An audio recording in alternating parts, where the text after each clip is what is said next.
మనం తీసుకున్న అంశం ఏమిటి అని అంటే యెహోవా యొక్క 7 పండుగలు. యెహోవా యొక్క 7 పండుగలు. యెహోవా యొక్క 7 పండుగలని అంశాన్ని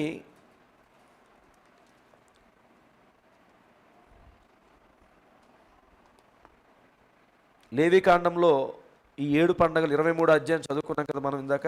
అదే లేవీకాండం 23 అధ్యాయంలో మొత్తం 7 పండుగలు అన్నీ కూడా అక్కడే ఉంటాయి. మరి నేను 7 పండుగల్లో ఒక్కొక్క పండుగ గురించి మరి దేవుడు నాకు ఇచ్చిన ప్రేరేపణ పెట్టి వాక్య రూపంలోనూ వర్తమాన రూపంలోనూ ప్రవక్త చెప్పిన కొన్ని విషయాలను నేను తీసుకొని మాట్లాడాలనుకుంటున్నాను. అది ఈ రోజుతోనే ముగించిపోయింది కాదు. ఇంకా నువ్వు కాలము మరి దేవుడు మనకు అవకాశం ఇచ్చినట్లయితే మరి ఇది ఎన్ని వారాలు పడుతుందో తెలియదు. 1 వారం పట్టవచ్చు, 2 వారాలు పట్టవచ్చు, 3 వారాలు పట్టవచ్చు. ఎన్ని వారాలు పట్టినా పర్వాలేదు, కానీ మొత్తానికి వర్తమానాన్ని మనం మరి ధ్యానం చేయాలని నేను సిద్ధపడ్డాను. కాబట్టి యెహోవా యొక్క 7 పండుగలు చూడండి.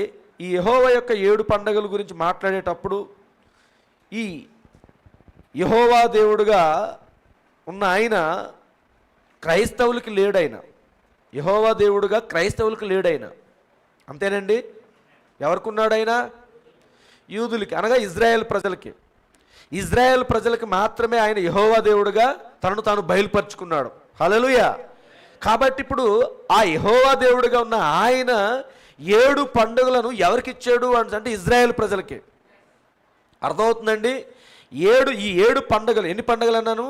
7 పండుగలు. ఈ 7 పండుగలు ఎవరికి ఇచ్చాడు అంటే ఇజ్రాయేల్ ప్రజలకి, యెహోవా దేవుడుగా ఉండి.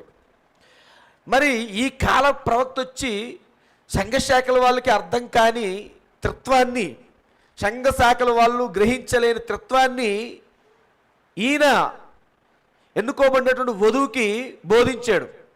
మీకు అర్థమవుతుందండి? త్రిత్వాన్నే బోధించాడు ఆయన. మీకు మనం త్రిత్వంలో లేవు, మనం త్రిత్వాన్ని అంగీకరించము అనడానికి వీల్లేదు. మనం త్రిత్వాన్ని కలిగే ఉన్నాము. ప్రవక్త చెప్పిందని చెప్తున్నానండి. సంఘశాఖల వాళ్ళు కలిగి ఉన్నటువంటి త్రిత్వము, మనము కలిగి ఉన్నటువంటి ఈ గడియ వర్తమానికుడైనటువంటి విలియం మ్యారియన్ బ్రెన్హామ్ గారి ద్వారా వచ్చినటువంటి చెప్పినటువంటి ఆత్మత్వము రెండిటికి తేడా ఉంది. సంఘశాఖల వాళ్ళు దేవుణ్ణి 3 ముక్కలుగా చేశారు. 3 ముక్కలుగా చేశారు. మరలా వాళ్ళు ఒకే దేవుడు అంటారు. మళ్ళీ వాళ్ళు కూడా ఒకే దేవుడు అని చెప్తుంటారు. ఆ ఫార్ములాను ఉపయోగించి, అది ఇంతకుముందు మీకు డిస్ప్లేలో చూపించాను. ఆ ఫార్ములాను చూస్తే అసలు వాళ్ళకి నిజంగా ఒక చిన్న చిన్న జ్ఞానం, ఇది 1 = 1 అనేసి తెలిసిన పిల్లలు ఎవరైనా ఇక్కడ కూర్చొని ఉన్నారనుకోండి, 2 = 2 అనేసి, 3 = 3 అని తెలిసిన పిల్లలు ఎవరైనా ఉన్నారనుకోండి, వాళ్ళకి ఆ ఫార్ములా చూపించి వాళ్ళు ఎక్స్ప్లెనేషన్ చేసినట్లయితే వీడు తప్పు చెప్తున్న టీచరు వీడు చాలా రాంగ్గా బోధిస్తున్నాడని చెప్పేవచ్చు ఈజీగా. అంత రాంగ్ డాక్టరీని అది. అర్థమవుతుందండి? అది ఒకవేళ ఉంటే డిస్ప్లేలో పెట్టి ఒకసారి చూడండి. అది సంఘశాఖల వాళ్ళ యొక్క సిద్ధాంతం. దీనికి ఆద్యులు ఎవరు, దీనికి ప్రారంభికులు ఎవరు తెలుసండి? Roman Catholic.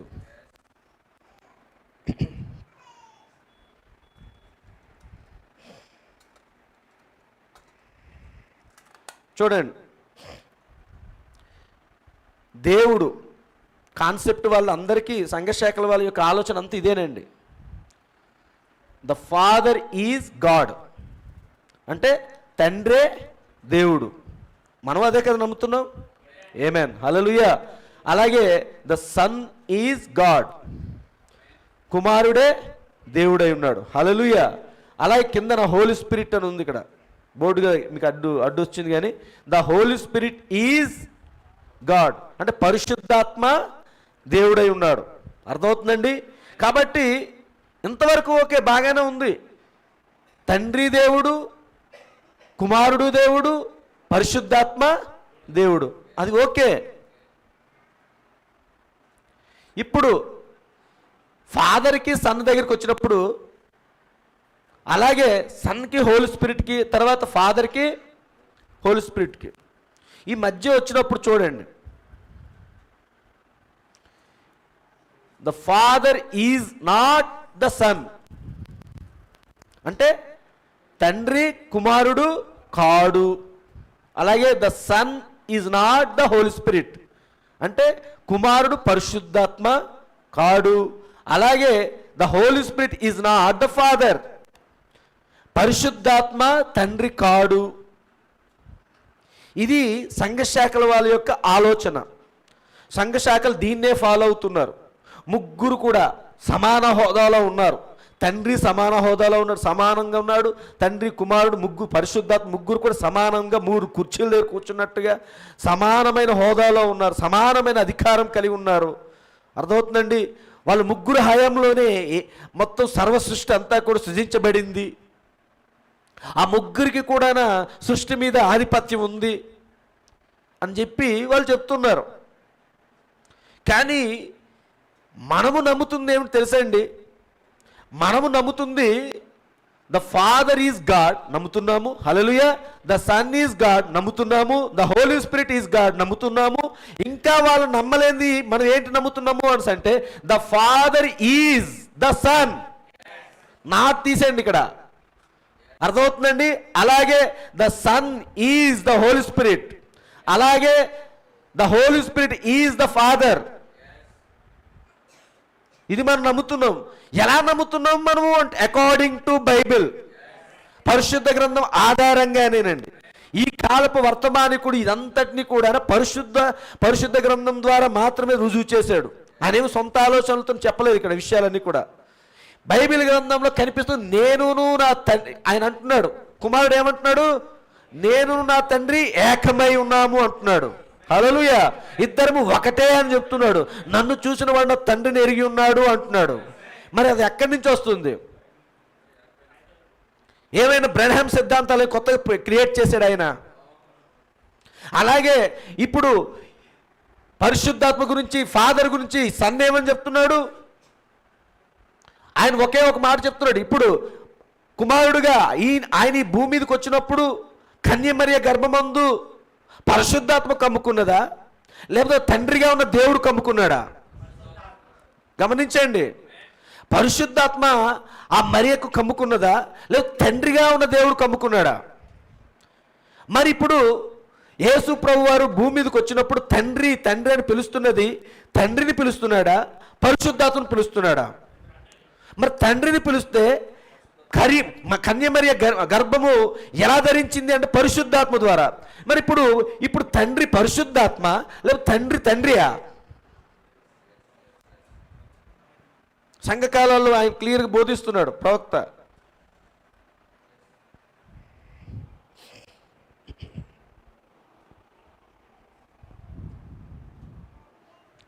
గమనిస్తున్నారండి?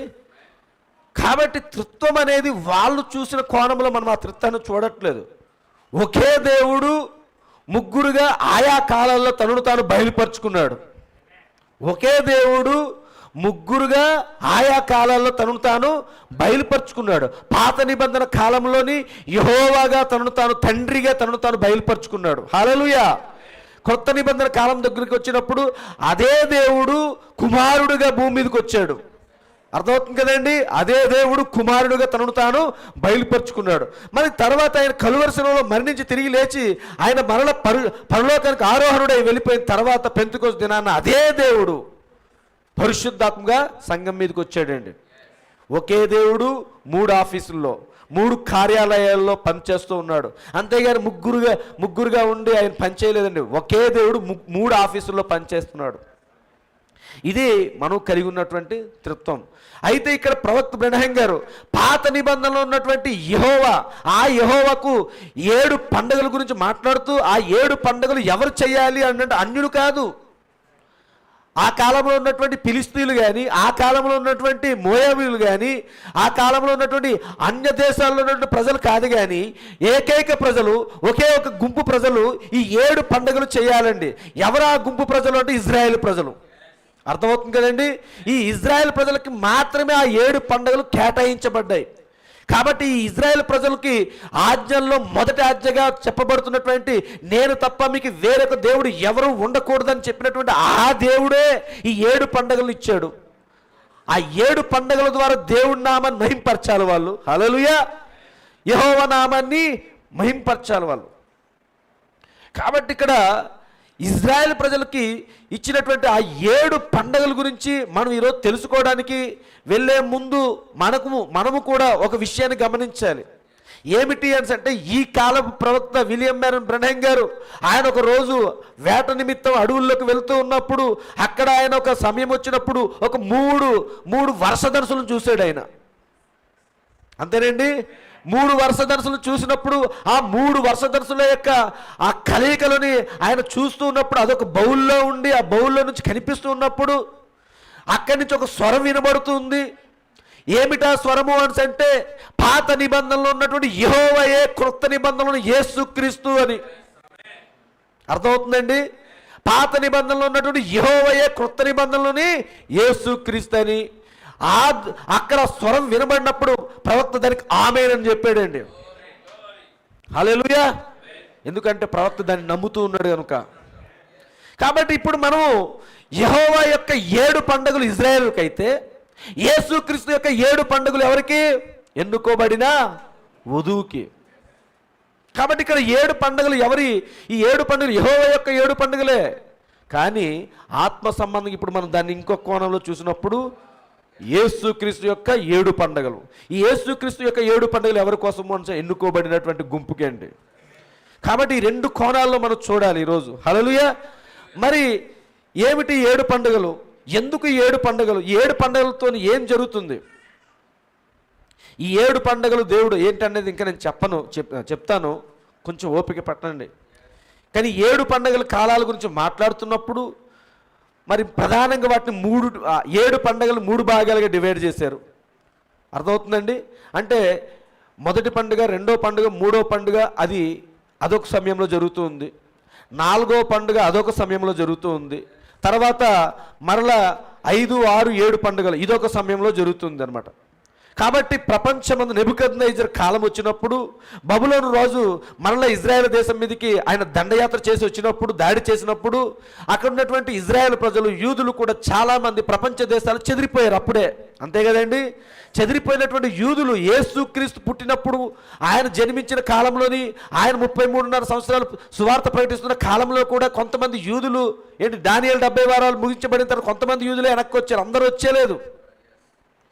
ఇంకను ఆయా దేశాల్లో స్థిరపడిపోయి అక్కడే వాళ్ళు పనులు చేసుకుంటూ, ఉద్యోగాలు చేసుకుంటూ, అక్కడే వాళ్ళు సొంత ఆస్తులను కూడా, సొంత భూములను కూడా స్థిర నివాసాలను ఏర్పాటు చేసుకొని అక్కడే వాళ్ళ యొక్క జీవన మనుగడని సాగించడం మొదలుపెట్టారు వాళ్ళు.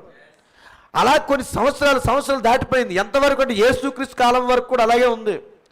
అలాంటి సమయంలో యేసుప్రభు వారు వచ్చారు, యెరూషలేములో 33.5 సంవత్సరాలు జీవించారు. ఆయన కాలము లేదా ఆయన పరిచర్య ముగించుకొని ఆయన వెళ్ళిపోయాడు రంగం మీద నుంచి. మళ్ళా పరిశుద్ధాత్మ మళ్ళీ భూమి మీదకి వచ్చింది. పెంతెకొస్తు దినాన మేడగదిలో పరిశుద్ధాత్మగా ఆయన దిగొచ్చాడు. హల్లెలూయా. పరిశుద్ధాత్మగా ఆయన దిగొచ్చినప్పుడు అక్కడ సంఘం స్టార్ట్ అయింది. అన్యుల సంఘము స్టార్ట్ అయింది. అన్యుల సంఘం అక్కడ స్టార్ట్ అయింది. అన్యుల సంఘం స్టార్ట్ అయినప్పుడు జాగ్రత్త గమనించండి, మొట్టమొదటిగా పెంతెకొస్తు దినాన ఆ మేడగదిలో పరిశుద్ధాత్మ అగ్ని నాలుకల వల్ల దిగువచ్చి ఆ 120 మంది మీద కుమ్మరించబడినప్పుడు వాళ్ళు భాషలో మాట్లాడడం మొదలుపెట్టారు. హల్లెలూయా. అక్కడ 2వ అధ్యాయం మనం గమనించినట్లయితే అక్కడ పస్కా పండుగను ఆచరించడానికి, అంతేనండి, పెంతెకొస్తు పండుగను ఆచరించడానికి ఆయా దేశాల నుంచి యూదులు అందరూ కూడా అక్కడ సమకూర్చబడ్డారు. అంతేనండి. కొంతమంది బబులోను దేశం నుంచి, కొంతమంది ఇరాకు దేశం నుంచి, కొంతమంది గ్రీకు దేశం నుంచి, కొంతమంది ఐగుప్తు దేశం నుంచి, గ్రీకులు అని చెప్పి చాలా మంది ఆయా ప్రాంతాల నుంచి వచ్చినటువంటి యూదులు అందరూ కూడా అక్కడ ఎందుకు సమకూర్చబడ్డారు? మళ్ళీ యెరూషలేములోకి పెంతెకొస్తు పండుగ నిమిత్తం అండి.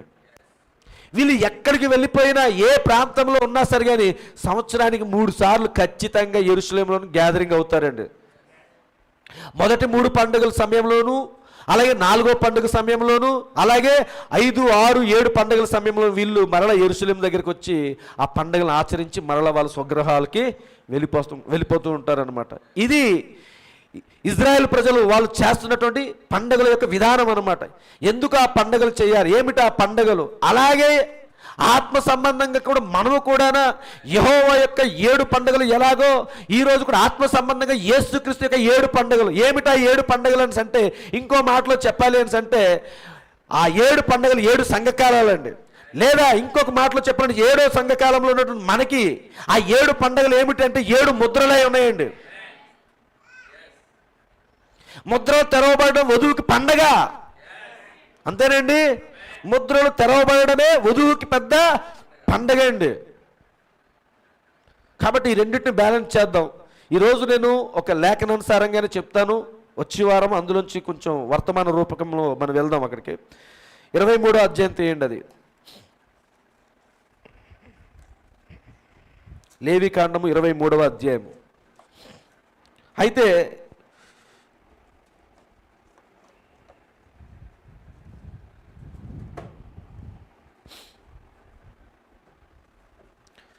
ఏడు పండగలు ఏమిటా? 7 పండగలు మనందరికీ తెలిసినవే అయినప్పటికీ కొంతమంది తెలుసు, కొంతమందికి ఇంకా తెలియకపోయినట్లయితే ఈరోజు తెలుసుకుంటారు. మొట్టమొదటి పండుగ, ఇజ్రాయేలులో మొట్టమొదటి పండుగ ఏమిటి అని అంటే పస్కా పండుగ. ఏ పండుగ అండి? పస్కా పండుగ. రెండో పండుగ పులియని రొట్టెల పండుగ. పులియని రొట్టెల పండుగ నేను బోర్డు దగ్గర రాస్తానండి. మూడవ పండుగ ప్రథమ ఫలముల పండుగ. చూడండి, పస్కా పండుగ మొదటి పండుగ, రెండోదేమో పులియని రొట్టెల పండుగ, మూడోదేమో ప్రథమ ఫలముల పండుగ, నాలుగోది పెంతుకోస్తు పండుగ. 4వ పండుగ ఏంటండి? పెంతుకోస్తు పండుగ. అలాగే 5వ పండుగ బూరల పండుగ. 5 బూరల పండుగ. 6వ పండుగ ప్రాయశ్చిత్త పండుగ. 7వ పండుగ గుడారాల పండుగ. చూడండి, మొత్తం 7 పండుగలు వచ్చాయి. పస్కా పండుగ, పులియని రొట్టెల పండుగ, ప్రథమ ఫలముల పండుగ, పెంతుకోస్తు పండుగ, బూరల పండుగ, ప్రాయశ్చిత్త పండుగ, లాస్ట్ది గుడారాల పండుగ. దీన్ని నేను బోర్డు దగ్గర రాస్తాను.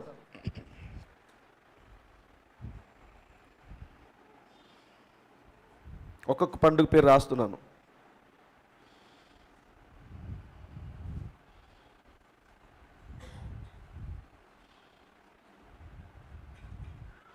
పస్కా పండుగ,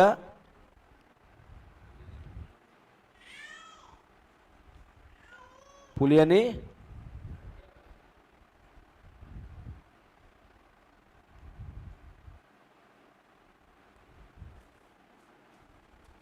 రెండు ప్రథమ ఫలముల పండుగ, 3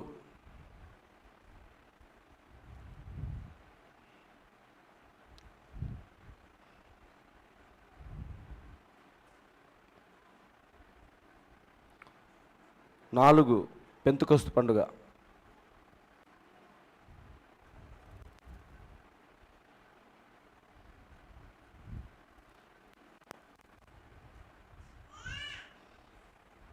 5 బూరల పండుగ. చాలా రోజులైంది బోర్డు యూజ్ చేసి మనకి. 6 ప్రాయశ్చిత్త పండుగ.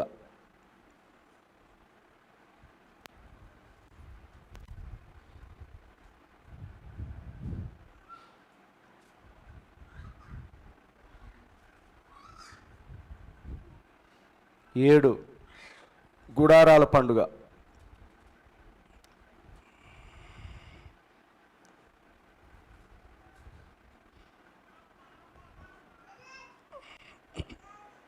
'చూసారండి, ఈ 7 పండుగలు ఎవరి పండుగలు అంటే యెహోవా యొక్క 7 పండుగలు. యెహోవా యొక్క 7 పండుగలు. 7 పండుగలను రాస్తున్నాను అంతే. పండుగలు, యెహోవా యొక్క 7 పండుగలు. జాగ్రత్త, ఈ 23వ అధ్యాయం అంతా కూడా మనం ఒకసారి చూద్దాం.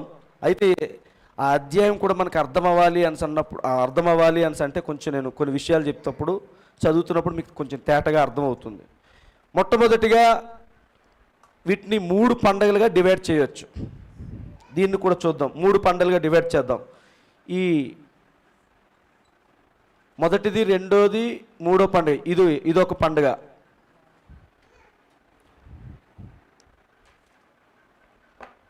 చూడండి, అలాగే ఈ 3 పండుగలు కూడా, ఈ 3 పండుగలు ఇజ్రాయెల్ ప్రజలకి మొదటి నెల ఏమిటి అని అంటే మళ్ళీ జనవరి కాదు, అబీబ్ నెల అనమాట. ఇజ్రాయెల్ ప్రజలకి మొదటి నెల అబీబు నెల. ఈ అబీబు నెలలోనే వీళ్ళు ఐగుప్తు దేశం నుంచి బయటకు వచ్చారు. అర్థమవుతుందండి? ఈ అబీబు నెలే వాళ్ళకి మొదటి నెల. కాబట్టి ఈ మొదటి నెలలోని ఈ 3 పండుగలు జరుగుతాయి. ఈ 3 పండుగలు కూడా మొదటి నెలలోనే జరుగుతాయండి.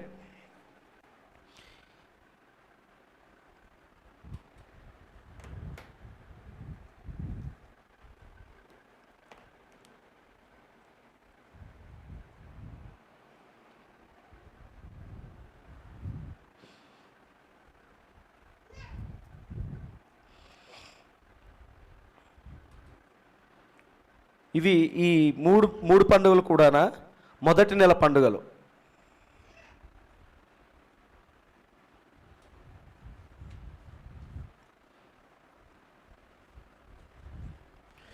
జాగ్రత్త గమనించి, పస్కా పండుగ, పులియని రొట్టెల పండుగ, ప్రథమ ఫలముల పండుగ, ఈ 3 కూడా మొదటి నెలలోనే జరుగుతాయి. తర్వాత పెంతుకోస్తు పండుగ. ఇది ఎప్పుడు జరుగుతుంది అంటే, పెంతుకోస్తు పండుగ ఎప్పుడు జరుగుతుంది అంటే ఈ పండగల నుంచి 7 సబ్బాతులు దాటిన తర్వాత. సబ్బాత్ అనగా ఒక వారము. అలా 7 సబ్బాతులు అంటే 7 7 49 అంటే 50వ రోజున స్టార్ట్ అవుతుంది అన్నట్టు పెంతుకోస్తు. అర్థమవుతుందండి? 7 సబ్బాతులు అని రాస్తున్నాను.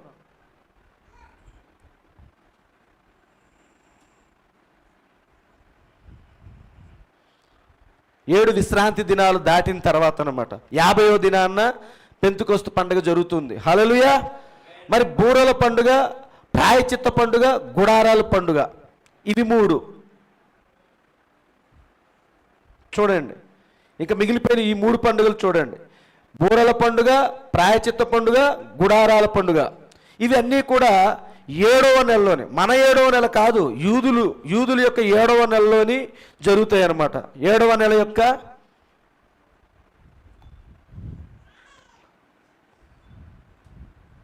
పండుగలు.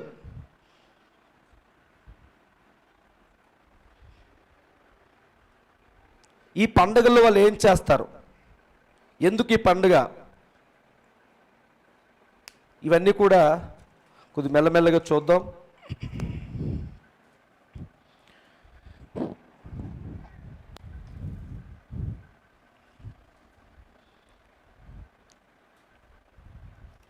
ఈ పండుగలతో మనకు సంబంధం ఉందా? హల్లెలూయా, ఉంది. ఇందాకే కదా చెప్పాను, యెహోవా యొక్క 7 పండుగలు ఇజ్రాయెల్కి అయినట్లయితే యేసుక్రీస్తు యొక్క 7 పండుగలు వధువుకి. హల్లెలూయా. ఈ 7 పండుగల యొక్క అసలైనటువంటి పరిపూర్ణమైనటువంటి వాళ్ళు పాటిస్తున్నది 7 పండుగలు ఏమిటనే తర్వాత చూద్దాం. కానీ 7 పండుగల్లో వాళ్ళు ఆ పండుగలు జరుపుకునే విధానాలు అన్నీ కూడా అది ఆ కాలంలో కేవలము ఛాయల కింద జరుగుతుంది, నీడల్లో జరుగుతున్న పండుగలు అవి. కానీ నిజమైన పండుగ, నిజమైనటువంటి ఛాయలు దాటుకుని వచ్చినటువంటి నిజ స్వరూపంలో జరుగుతున్నటువంటి పండుగ ఎక్కడ జరుగుతుంది అనేది మనం చూడాలి. హల్లెలూయా. గమనించినట్లయితే ఇక్కడ పస్కా పండుగ ఉంది, పులియని రొట్టెల పండుగ ఉంది, ప్రథమ ఫలముల పండుగ ఉంది. ఈ 3 పండుగలు కూడా ఛాయారూపకంలోని మొదటి నెలలో జరుగుతున్నటువంటి ఈ 3 పండుగలు కూడా మరి నిజ స్వరూపంలో ఎక్కడ జరిగింది అంటే ప్రభు అయిన యేసుక్రీస్తు యొక్క శరీరంలో జరిగింది. అంతేనండి.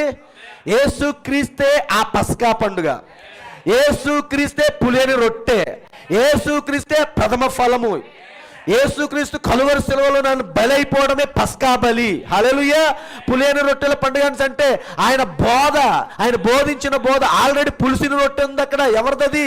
యూదుల బోధ. శాస్త్రులు, పరిసయ్యులు, సద్దుకాయలు బోధిస్తున్న బోధ ఏమిటి? పులిసిన రొట్టె అది. కానీ పులియని రొట్టె ఎవరు? ప్రభువైన యేసుక్రీస్తు. హల్లెలూయా. కాబట్టి ఆ బోధ ఏమిటి? పులియని రొట్టె. మరి ప్రథమ ఫలముల పండుగ ఏమిటి? పండిన పంటలో మొట్టమొదటి పన. ఆ రైతు ఏదైతే ఆ పొలంలో పండినటువంటి మొట్టమొదటి పనును ఏరుకొని వచ్చి యాజకుడి చేతిలోకి ఇచ్చినప్పుడు యాజకుడు ఆ పనును తీసుకొని అల్లాడిస్తాడు. అంతేనండి. అదే జరిగింది.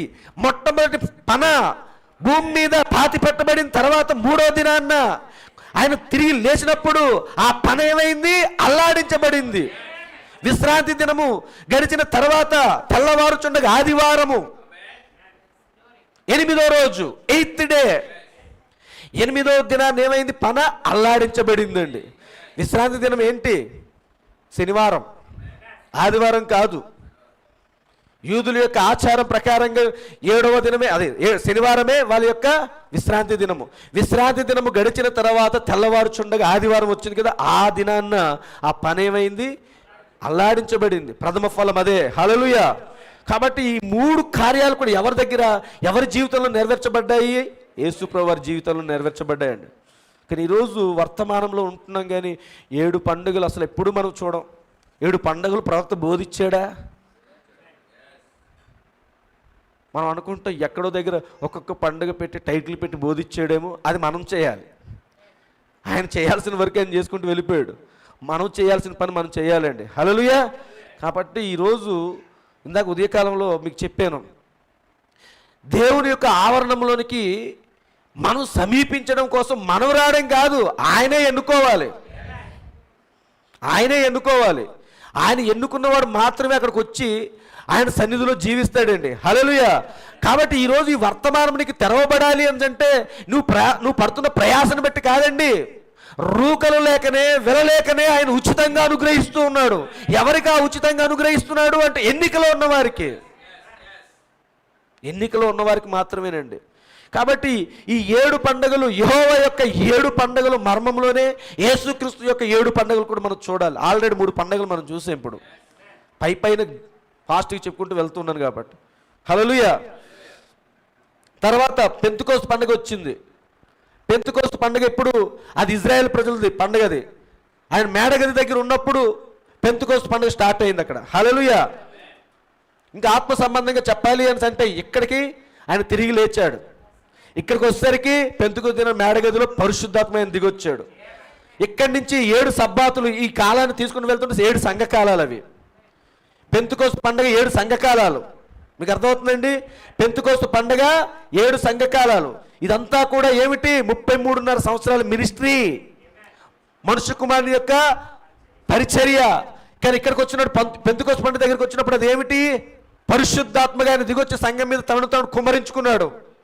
7 సంఘకాలాల్లోని ఎఫెసు, స్ముర్న, తుయతైరా, అలాగా లవోదిక సంఘకాలం వరకు కూడా ఆయన కుమ్మరించుకున్నాడు. కానీ ఇప్పుడు ఎక్కడున్నామో మనము అంటే పెంతెకోస్తు పండుగకు బూరల పండుగకు మధ్యలో మనం ఇప్పుడు ఉన్నాం. మనం బూరల పండుగలోకి వచ్చేలేదు, ఆ రెండింటి మధ్యలో ఉన్నాం మనం.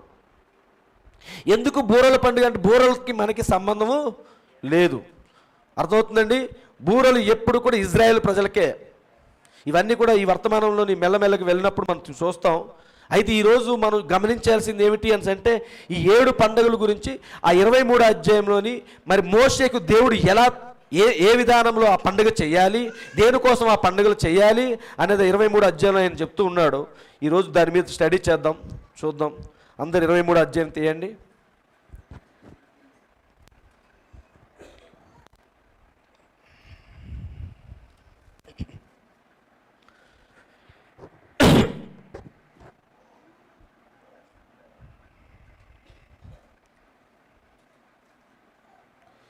చూడండి మొదటి నుంచి 23వ అధ్యాయము మొదటి నుంచి. ఇప్పుడు దాకా నేను చెప్పిన విషయాలు మీరు మైండ్లో పెట్టుకుంటే ఇప్పుడు 23వ అధ్యాయం అంతా కూడా మీకు అర్థమవుతుంది.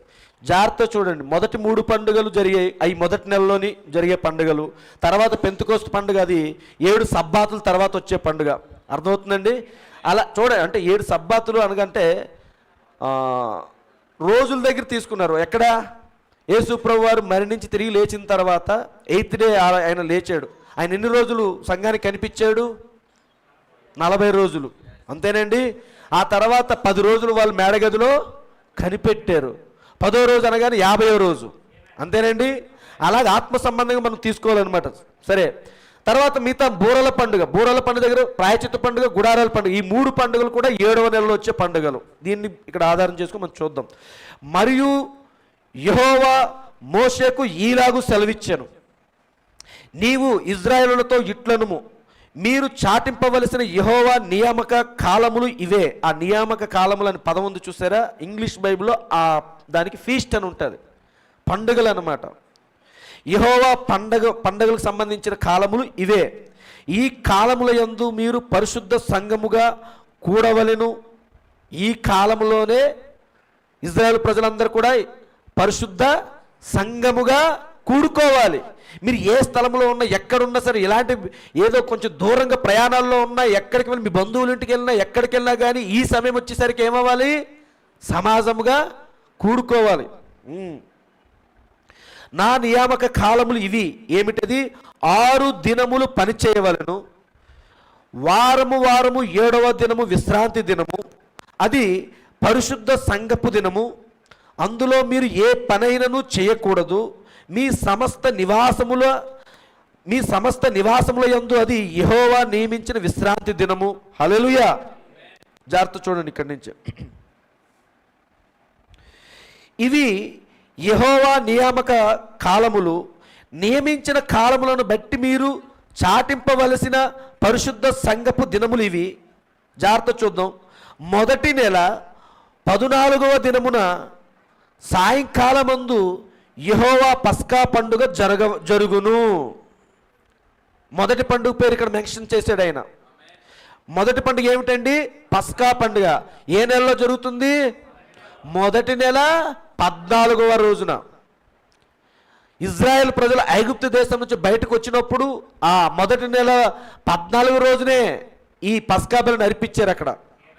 ఇప్పుడు వీళ్ళు ఎక్కడున్నారు? వీళ్ళు ఇప్పుడు వాగ్దాన దేశంలో ఉన్నారా? ఇప్పుడు ఈ లేఖనాలు చెప్తున్నప్పుడు వీళ్ళు నిర్గమంలో ఉన్నారు, అరణ్యంలో ఉన్నారు. వీళ్ళు ఐగుప్తులో లేరండి. వీళ్ళు ఐగుప్తు నుంచి బయటకు వచ్చేసారు. ఇప్పుడు బయటకు వచ్చారు. అర్థమవుతుందా? ఐగుప్తు నుంచి బయటకు వచ్చారా? వచ్చి ఇప్పుడు ఎక్కడున్నారు? వాళ్ళు నిర్గమంలో ఉన్నారు. ఇప్పుడు మనం ఎక్కడున్నాం? మనము వాగ్దాన భూమిలోకి ఇంకా వెళ్ళలేదు.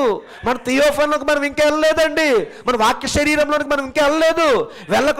కానీ ఇప్పుడు మనం ప్రస్తుతం ఐగుప్తుని అయితే విడిచిపెట్టాము. హల్లెలూయా. సంఘశాఖలను విడిచిపెట్టాము, అన్యత్వాన్ని విడిచిపెట్టాము, విగ్రహారాధన విడిచిపెట్టాము, లోకాన్ని విడిచిపెట్టాము, ఆ తప్పుడు బోధన సిద్ధాంతాలన్నింటినీ విడిచిపెట్టి ఇప్పుడు ఎక్కడికి వచ్చాము? ఇప్పుడు అరణ్యంలో ఉన్నాం. ఇప్పుడు అరణ్యంలో ఉన్న మనల్ని ఎవరు నడిపిస్తున్నారు? అగ్నిస్తంభము గాను మేఘస్తంభము గాను ఆయన ఇప్పుడు మనల్ని నడిపిస్తున్నాడు. జోయల్ బ్రదర్ గారండి ఇక్కడ నడిపిస్తున్నది. అగ్నిస్తంభముగా ఆయనే, మేఘస్తంభముగా ఆయన ఈ అరణ్యంలో ఉన్నటువంటి చిన్న ప్రజలను నడిపిస్తూ ఉన్నాడు. ఈ అరణ్యంలో ఉన్నటువంటి ఈ చిన్న గుంపుకి ఇప్పుడు 7 పండుగలు ఇవ్వబడ్డాయి. ఇప్పుడు ఎవరి నాయకత్వంలోని? మన కాలపు మోషే నాయకత్వంలోని. మన కాలపు మోషే నాయకత్వంలోని 7 పండుగలు ఇప్పుడు ఇవ్వబడ్డాయండి. ఆ 7 పండుగల మొదటి పండుగ ఏమిటి? పస్కా పండుగ. అర్థమవుతుందండి? పస్కా పండుగ. ఈ మొదటి పండుగ, ఈ పస్కా పండుగ మొదటి నెలలోని 14వ దినాన ఆచరించాలి. మొదటి నెల 14వ దినమున సాయంకాలం మందు మళ్ళీ ఎప్పుడండి?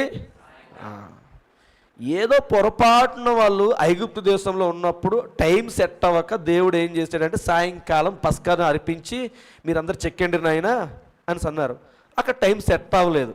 కాబట్టి ఇప్పుడు వీళ్ళ దగ్గర టైము, వీళ్ళు నచ్చిన టైంలో కదా అరణ్యంలో వీళ్ళు ఉదయాన తెల్లారు కళ్ళు పులుముకుంటూ లేచి పాసిమొక్కలతోనే పస్కాను ఆచరించవచ్చు కదా. దేవుడు ఈ అరణ్యంలోను కూడా ఆ ఐగుప్తు దేశంలో ఉన్నప్పుడు సాయంకాలం ఏదైతే సాయంకాలంలో పస్కాను మరి ఆ పస్కా బలిని అర్పించాలి, ఆ సమయంలోనే చేశారు. కాబట్టి ఇప్పుడు మీరు మధ్యాహ్నం చేసుకున్నా పర్వాలేదు, ఉదయాన్నే చేసుకున్నా పర్వాలేదు అని చెప్పేవచ్చు కదా. ఇక్కడ ఏం చెప్తున్నాడు ఆయన? ఇక్కడ కూడా పస్కా బలిని సాయంకాల సమయంలోనే.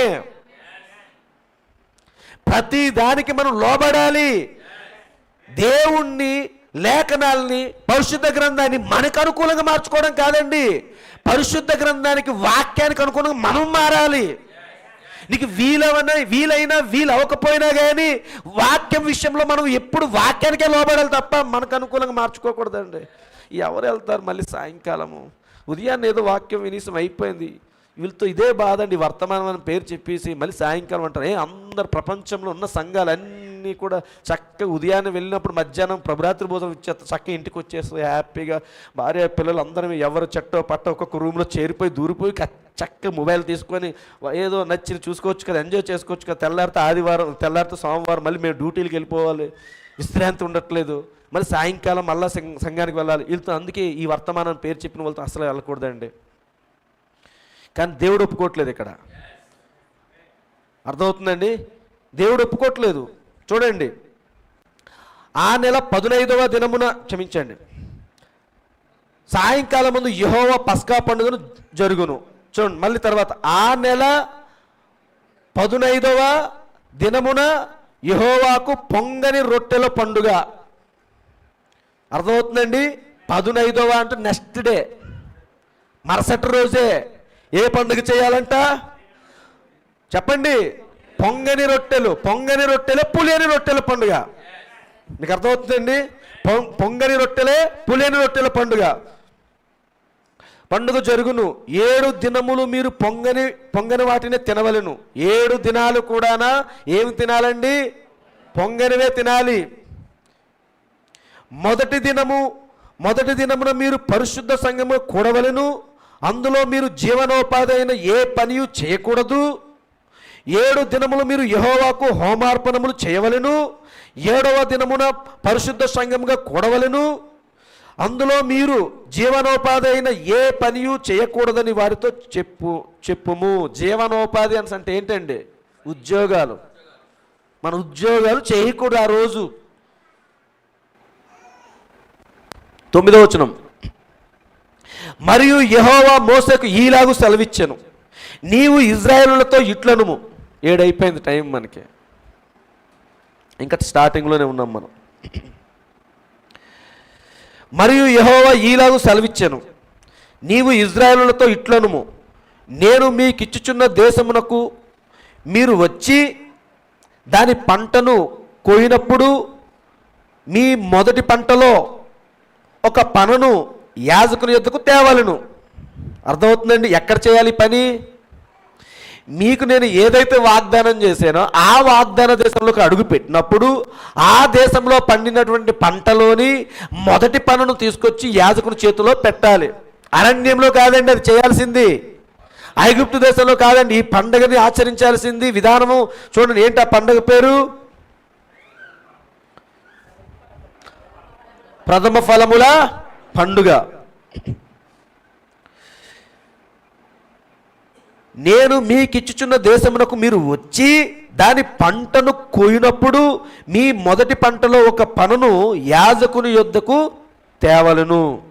యెహోవా మిమ్మును అంగీకరించినట్లు అతడు యెహోవా సన్నిధిని ఆ పనును అల్లాడింపవలెను. యెహోవా నిన్ను అంగీకరించాలి అంటే నీ పంటలోని మొదటి పనును తెచ్చి యాజకుని చేతిలో పెట్టి అల్లాడించబడాలి. చూడండి, అలా అల్లాడించబడినప్పుడు మాత్రమే యెహోవా నిన్ను అంగీకరిస్తున్నాడంట. మరి ఆత్మ సంబంధంగా దాన్ని మనం తీసుకున్నట్లయితే ఈరోజు ఆ మనం పండించిన పంటలో ఆ మొదటి పన ఎవరు అంటే ప్రభువైన యేసుక్రీస్తు. ఆయన 2000 సంవత్సరాల క్రితము మొదటి పనగా ఉన్నాడు ఆయన. కానీ చూడండి, 2000 సంవత్సరాల క్రితం మొదటి పనగా ఆయన ఉన్నాడు. కానీ ఈ 7 సంఘకాలాలు దాటుకుని వచ్చిన తర్వాత అది సూర్యోదయం అనే వర్తమానంలో ప్రవక్త క్లియర్గా చెప్తున్నాడు. ఆయన ఆ మొదటి పని ఎవరు తెలుసా అండి? ఈ కాలపు ప్రవక్త విలియం బ్రనహాం గారే. ఈ 7 సంఘకాలాల్లోని మరలా ఆ పులిసిపోయిన రొట్టె వచ్చింది. మరలా ఈ చివరి కాలంలో వచ్చినప్పుడు పులియని రొట్టె వచ్చింది. హల్లెలూయా. ఆ ప్రథమ ఫలముగా మరలా దేవుడు ఈ ఒక ప్రవక్తలను కుమ్మరించుకొని ఆ పనును అల్లాడించడం జరిగింది ఒక యాజకుని చేతిలో. అది జరిగింది. ఇంటికి వెళ్ళిన తర్వాత చదవండి, అది సూర్యోదయమైన వర్తమానం. అది 3వ పండుగ. అంతేనండి. ఇప్పుడు ఎన్ని పండుగలు చూసాం మనం? 3 పండుగలు చూసాం. మొదటిది పస్కా పండుగ చూసాము, రెండోది పులియని రొట్టెల పండుగ చూసాము, మూడోది ప్రథమ ఫలముల పండుగ చూసామండి. తర్వాత 12వ వచనం చూడండి, క్షమించండి 11లోనే పైన వదిలేసాము. విశ్రాంతి దినమునకు మరుదినమున యాజకుడు దాన్ని అల్లాడింపవలెను. విశ్రాంతి చూడండి చాలా స్పష్టంగా కనిపిస్తుంది. పన ఎప్పుడు అల్లాడించబడాలి? విశ్రాంతి దినమునకు మరుదినమున ఆ పనును యాజకుడు దాన్ని అల్లాడింపవలెను. విశ్రాంతి దినం అంటే ఎప్పుడు? శనివారం. యేసు ప్రభువారు శుక్రవారం మరణించి సమాధి చేయబడి సమాధి, శనివారం వరకు సమాధిలోనే ఉంది ఆయన శరీరము. విశ్రాంతి దినము మరుసటి దినం ఏమొచ్చింది? ఆదివారము. ఆదివారం ఏమైంది? పన అల్లాడించబడింది. హల్లెలూయా. ఏమండి, యేసుప్రభువారు ఏమి సోమవారం మరణించవచ్చు కదా, యేసుప్రభువారు శుక్రవారం మరణించవచ్చు కదా. ఆయన అలా మరణించాడు. ఆయన వాక్యానికి లోబడుతాడు. వాక్యం కోసమే భూమి మీదకి వచ్చాడు. వాక్యాన్ని నెరవేర్చడానికి వచ్చాడు. వాక్యానుసారంగానే మరణించాడు. వాక్యానుసారంగా తిరిగి లేచాడండి. హల్లెలూయా.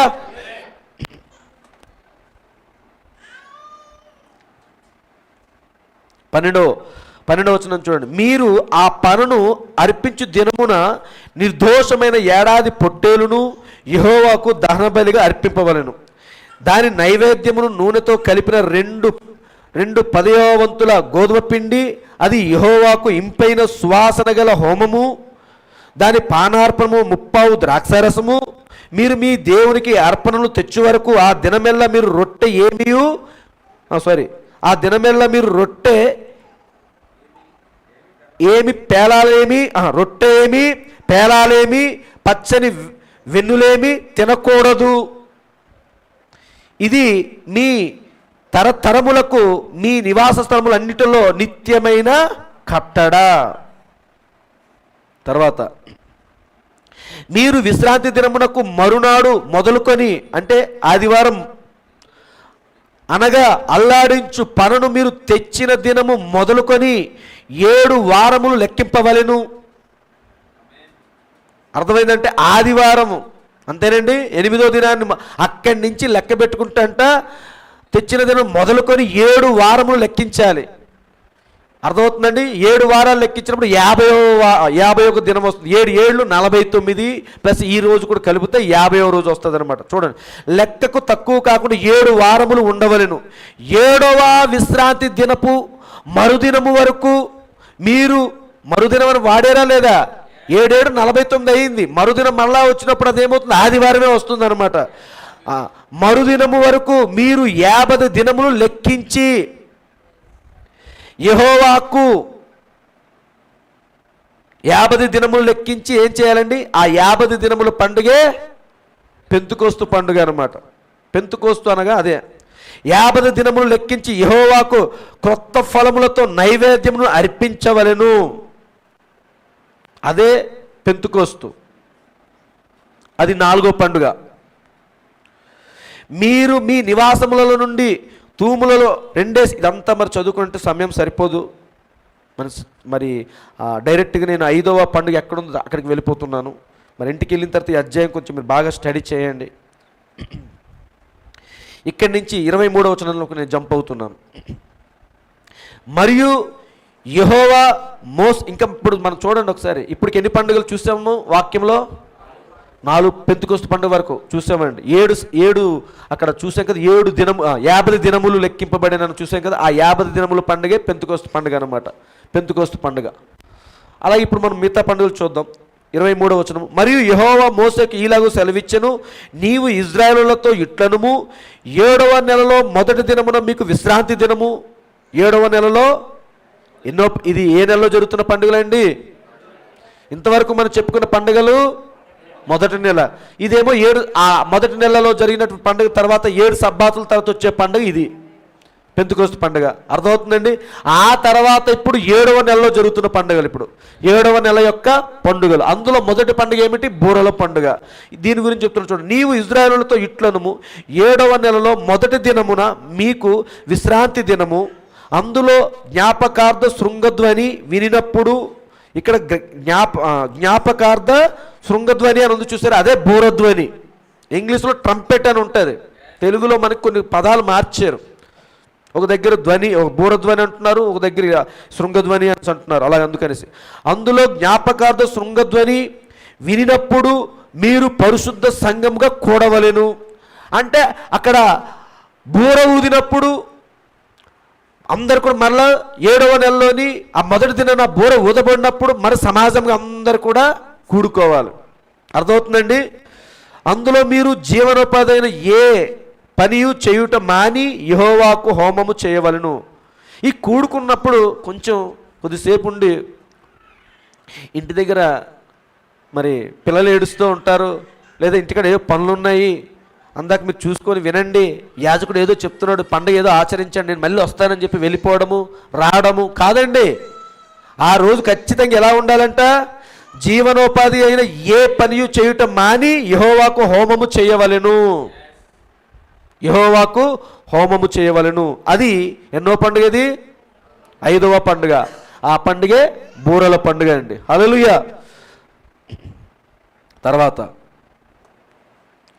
26వ వచనం చూడండి. మరియు యెహోవా మోషేకు ఈలాగు సెలవిచ్చెను, ఈ 7వ నెల 10వ దినమున, 7వ నెల ఇది కూడానా, కానీ దినాలు మారాయి, 10వ దినం అన్నమాట. మరియు యెహోవా మోషేకు ఈలాగు సెలవిచ్చెను, ఈ 7వ నెల 10వ దినమున పాపము నిమిత్తమైన ప్రాయచిత్తార్థ దినము, అందులో మీరు పరిశుద్ధ సంఘముగా కూడవలెను. మిమ్మును మీరు దుఃఖపరుచుకొని యెహోవాకు హోమము చేయవలెను. ఆ దినమున మీరు ఏ పనియు చేయకూడదు. మీ దేవుడైన యెహోవా సన్నిధిని మీరు మీ నిమిత్తము ప్రాయచిత్తము చేసుకొనుటకై అది ప్రాయచిత్తార్థ దినము. కాబట్టి ప్రాయచిత్తార్థ రాసిన కిందాక ప్రాయచిత్తార్థ పండుగ అన్నమాట. 26 నుంచి 28వ వచనాల వరకు 6వ పండుగ మనం చూస్తూ ఉన్నాం. ఆ టైంలో, ఆ పండుగ టైంలో ఏం చేయాలి? మన పాపముల నిమిత్తము ప్రాయశ్చిత్తం చేసుకోవాలి. హల్లెలూయా. మన సమాజం ఇదంతా కూడా మరొకసారి చెప్తానులేండి. ఇప్పుడు మనం 7వ పండుగ దగ్గరికి వెళ్ళాలి. మరి 7వ పండుగ దగ్గరికి వెళ్ళాలి అని అంటే ఇవన్నీ వచనాలు మనం చూసుకుంటూ వెళ్తే టైం సరిపోదు కదా, దీనికి కూడా మనం కొంచెం జంప్ అవుదాం. 33వ వచనం నుంచి మనం చూద్దాం జాగ్రత్తగా.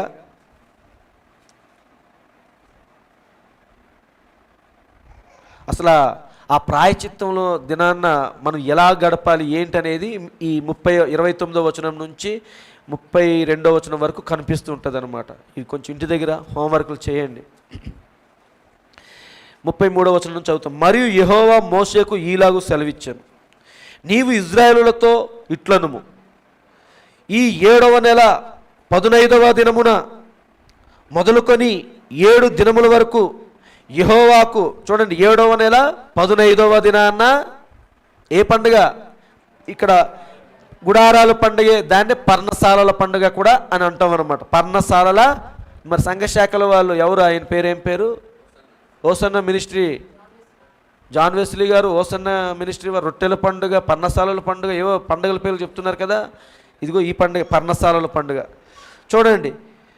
మరియు యెహోవా మోషేకి ఇలాగూ సెలవిచ్చెను, నీవు ఇశ్రాయేలులతో ఇట్లనుము, ఈ 7వ నెల 15వ దినము మొదలుకొని 7 దినముల వరకు యెహోవాకు పర్ణశాలల పండుగ జరపవలెను.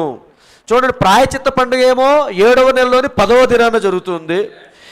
ఈ పర్ణశాలల పండుగ 7వ నెల 15వ దినాన జరుగుతూ ఉంది. వాటిలో మొదటి దినమున మీరు పరిశుద్ధ సంఘంగా కూడవలెను, అందులో మీరు జీవనోపాధి అయిన ఏ పనియు చేయకూడదు. 7 దినములను మీరు యెహోవాకు హోమము చేయవలను. 8వ దినమున మీరు పరిశుద్ధ సంఘంగా కూడి యెహోవాకు హోమార్పణములు చేయవలను.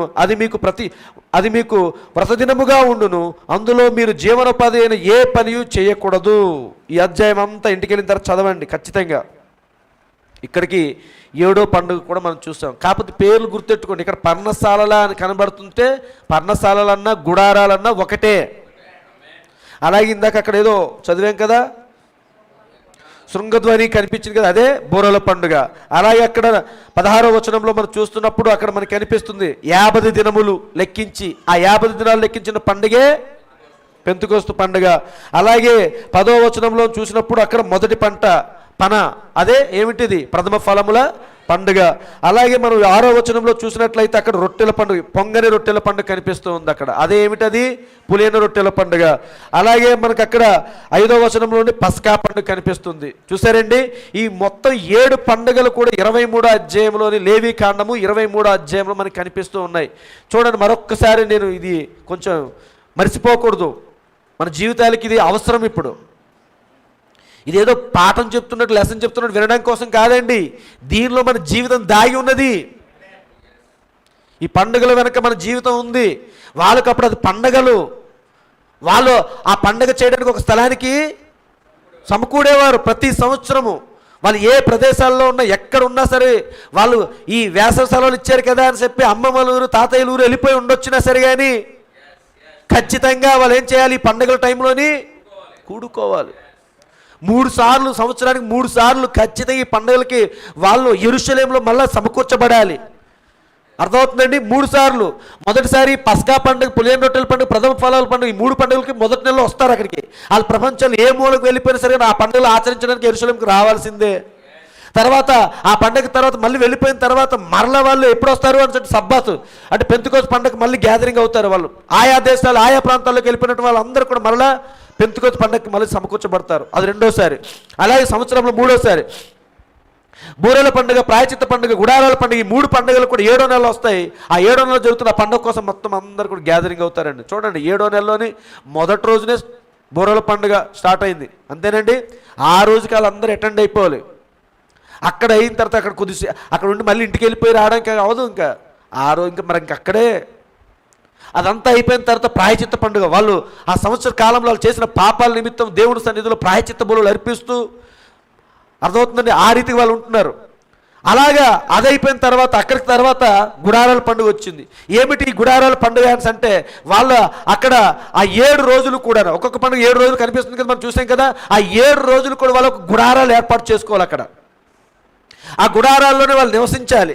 ఆ గుడారాల్లో నివసించి ఆ పండుగకు సంబంధించినటువంటి ఆచారాలన్నిటి కూడా పాటిస్తూ ఉండాలి. లాస్ట్ రోజున, లాస్ట్ దినాన్న వాళ్ళు ఏం చేస్తారంటే వాళ్ళ చేతులతోనే ఆ గుడారాలన్నింటినీ కూడా వాళ్ళు ఏం చేస్తారు? కూల్చేస్తారు. అదే లాస్ట్ పండుగ. కాబట్టి మన జీవితంలో కూడా లాస్ట్ పండుగ ఉంది. మన ఈ గుడారాలు కూడా చీల్చుకొని బయటకు వెళ్ళిపోయి మనలో నిత్యత్వంలో కలిసిపోయే ఒక పండుగ ఉంది. అదే చెప్తున్నాడు అక్కడ. అందుకే మన జీవితాలతో ఈ పండుగలకి ముడివేయబడి ఉంది. ఇదేదో పండుగల కోసం చక్కగా ఈరోజు పండుగ అంటున్నారు, మంచి చక్కగా వడ్డిస్తారు, బూర్లు గారెలు అవి ఎలా చేసుకోవాలో, మా ఇంటి దగ్గర ఆ పండుగ వచ్చినప్పుడు మేము ఏం వండుకోవాలి, ఇది కోసం చెప్పలేదు. అవును, నిజమే, తయారు చేసుకోవాలి. ఆ పండుగ వచ్చినప్పుడు ఖచ్చితంగా మీరు ఆ వంటలు తయారు చేయాలి.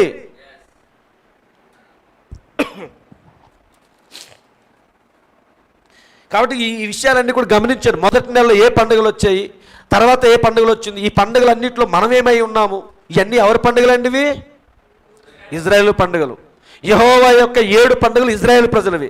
అలాగే ఇప్పుడు మరి ఆత్మ సంబంధంగా ఇప్పుడు మనం యేసుక్రీస్తు యొక్క 7 పండుగల గురించి చూస్తున్నాం. అందులో కొంతమంది చూసాం. ఇందులో 3 పండుగలు కూడా ఎవరి జీవితంలో నెరవేర్చబడ్డాయి? యేసు ప్రభు వారి జీవితంలో నెరవేర్చబడ్డాయి. ఇవన్నీ కూడా ఈ 3 పండుగ, పస్కా పండుగ, పులియన్ రొట్టెల పండుగ, ప్రథమ ఫలాల పండుగ, ఈ 3 కూడా ఆయన జీవితంలో నెరవేర్చబడ్డాయండి. అలాగే పెంతెకోస్తు పండుగ, అది ఎవరి జీవితంలో అంటే 7 సంఘకాలాల్లోని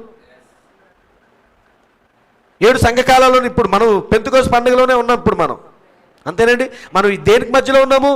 పెంతెకోస్తుకి, బూరెల పండుగ మధ్యలో ఉన్నాం. ఇప్పుడు ప్రాయచిత్త పండుగ మనకు కాదు, గుడారాల పండుగ మనకు కాదు. ఇది మనకే వస్తుంది ఒకనొక సమయం వచ్చినప్పుడు, 1000 ఏళ్ల పరిపాలనలోని. హల్లెలూయా. అవన్నీ తర్వాత చూద్దాం మరి మెల్లగా. కానీ ఈరోజు ఇందులో మొదటి పండుగ అసలు ఎలా ప్రారంభమైంది, ఎక్కడ ప్రారంభమైంది, అది ఛాయల్లో ఆ పండుగ ఎలా ఉంది, నిజ స్వరూపంలో ఎలా ఉంది, కొంత మనం చూద్దాం. ఈరోజు పస్కా పండుగ గురించి చెప్తాను. సాధ్యమైతే నెక్స్ట్ నుంచి పులియన్ రొట్టెల పండుగ 2 కలిపి ఒకేసారి చెప్పొచ్చు, లేదా ఆ టైంను బట్టి ఒకే రోజు ఒకే పండుగ పేరు చెప్పుకొని వెళ్ళొచ్చు. అలా 7 పండుగల గురించి కూడా మనం చూడబోతున్నాం. మరి నాకు చాలా టైం అయిపోయింది, 7:15 అయిపోయింది.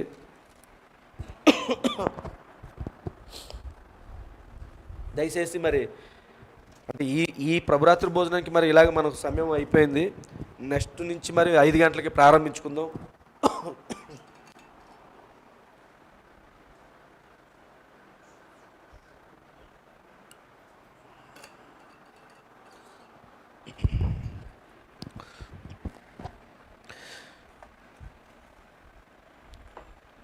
ఈ పస్కా పండుగ ఎక్కడ ప్రారంభమైంది, పరిశుద్ధ గ్రంథంలో ఏ సమయంలో స్టార్ట్ అయింది అనేది మనందరికీ తెలుసు. అయినప్పటికీ కూడా మరలా మనం లేఖనాలను చూద్దాం. మరి నిర్గమకాండము 12వ అధ్యాయంలోకి వెళ్దాం. మనం అందరూ కూడా నిర్గమకాండము 12వ అధ్యాయం.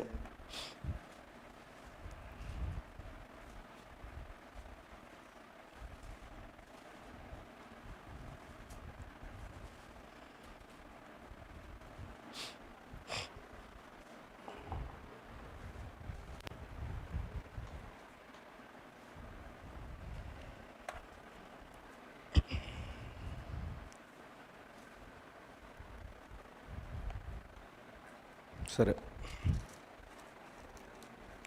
పరిశుద్ధ గ్రంథంలో నుంచి నిర్గమకాండము 12వ అధ్యాయము ఇంచుమించు 1 నుంచి 51 వచనాలు ఉన్నాయి అక్కడ. ఇవన్నీ మనం స్టడీ చేయాలి. చూడండి, ఇజ్రాయెల్ ప్రజలు 430 సంవత్సరాలు సుమారుగా ఐగుప్తు దేశంలో బానిసలుగా ఉన్నారు. అబ్రహాముకి దేవుడు వాగ్దానం చేశాడు, ఈ సంతానము 400 సంవత్సరాలు అన్యుల దేశంలో బానిసలుగా ఉంటారని చెప్పి ఆయన చెప్పాడు. దాని ప్రకారంగానే మరి అబ్రహాము సంతానంగా పిలువబడిన ఇజ్రాయెల్ ప్రజలందరూ కూడా 430 సంవత్సరాలు ఐగుప్తు దేశంలో బానిసత్వంలో ఉన్నారు. ఆ 430 సంవత్సరాలు వాళ్ళు బానిసలుగా ఉన్నప్పుడు ఆ సమయంలోని చూడండి, వాళ్ళు మొదటి సంవత్సరంలో బానిసలుగా ఉండొచ్చు, లేదా 50వ సంవత్సరం వరకు కూడా బానిసలుగా ఉన్నారు. అప్పటి వరకు వాళ్ళు మొరపెడుతున్నారు. 50 సంవత్సరం కూడా ఏంటి ఇంత ఒక అన్యుల రాజు, ఒక ఫరో చేతిలో మనం అంత బానిసత్వంలో ఉన్నామని చెప్పి ఒక 100 సంవత్సరము, లేదా 200 సంవత్సరము, 300 సంవత్సరము, 400 సంవత్సరాలు ఇలా సంవత్సరాలు గడుస్తూ ఉన్నాయి. వాళ్ళు మొరలు పెడుతూనే ఉన్నారు దేవునికి. కానీ దేవుడికి వాళ్ళు ఎప్పటి నుంచి మొరపెడుతున్నారు, అప్పటి నుంచి దేవుడి సన్నిధిలోనికి, దేవుని యొక్క చెవులోనికి వాళ్ళ మొరలు వినబడుతూనే ఉన్నాయి. కానీ దేవుడు ఎందుకు స్పందించట్లేదు, అది మనం గుర్తించాలి. అలాగే కొన్నిసార్లు నీకు వచ్చినటువంటి సమస్యను బట్టి దేవుని దగ్గర జవాబు రావాలని చెప్పి నువ్వు దేవుడి సన్నిధిలో పెనుగులాడుతూ ప్రార్థన చేస్తూ ఉన్నా అయినా జవాబు రాదు. అయినా ఎందుకు రావట్లేదు అంటే ప్రవక్త అంటున్నారు, దేవుడు కాలాన్ని చూడండి, కాలాన్ని పరిస్థితులను ఒకే దాటిలోనికి తీసుకొచ్చినప్పుడు, అంటే ఆయన ఎప్పుడైతే నేను రంగం మీదకి రావాలని జగతి పునాది వేయబడక మునిపే ఆయన నిర్ణయించుకున్నాడో ఆ కాలంలోనే ఆయన వస్తాడు. మనం ఆ కాలంలో వస్తాడన్న సంగతి మనకి తెలియదు. కాబట్టి మనం ముందు నుంచే పెనుగులాడుతూ ఉంటాం. దేవుడు వెయిట్ చేస్తూ ఉంటాడు, ఆ సమయం వచ్చినంత వరకు వెయిట్ చేస్తూ ఉంటాడు. జాగ్రత్త వినండి, ఆయన అనుకున్న సమయం వచ్చినప్పుడు ఆయన ఒక్క సెకండ్ కూడా ఆయన అక్కడ ఉండడండి. విత్ ఇన్ సెకండ్స్లోనే నీ దగ్గరికి వచ్చేస్తాడు అంతే.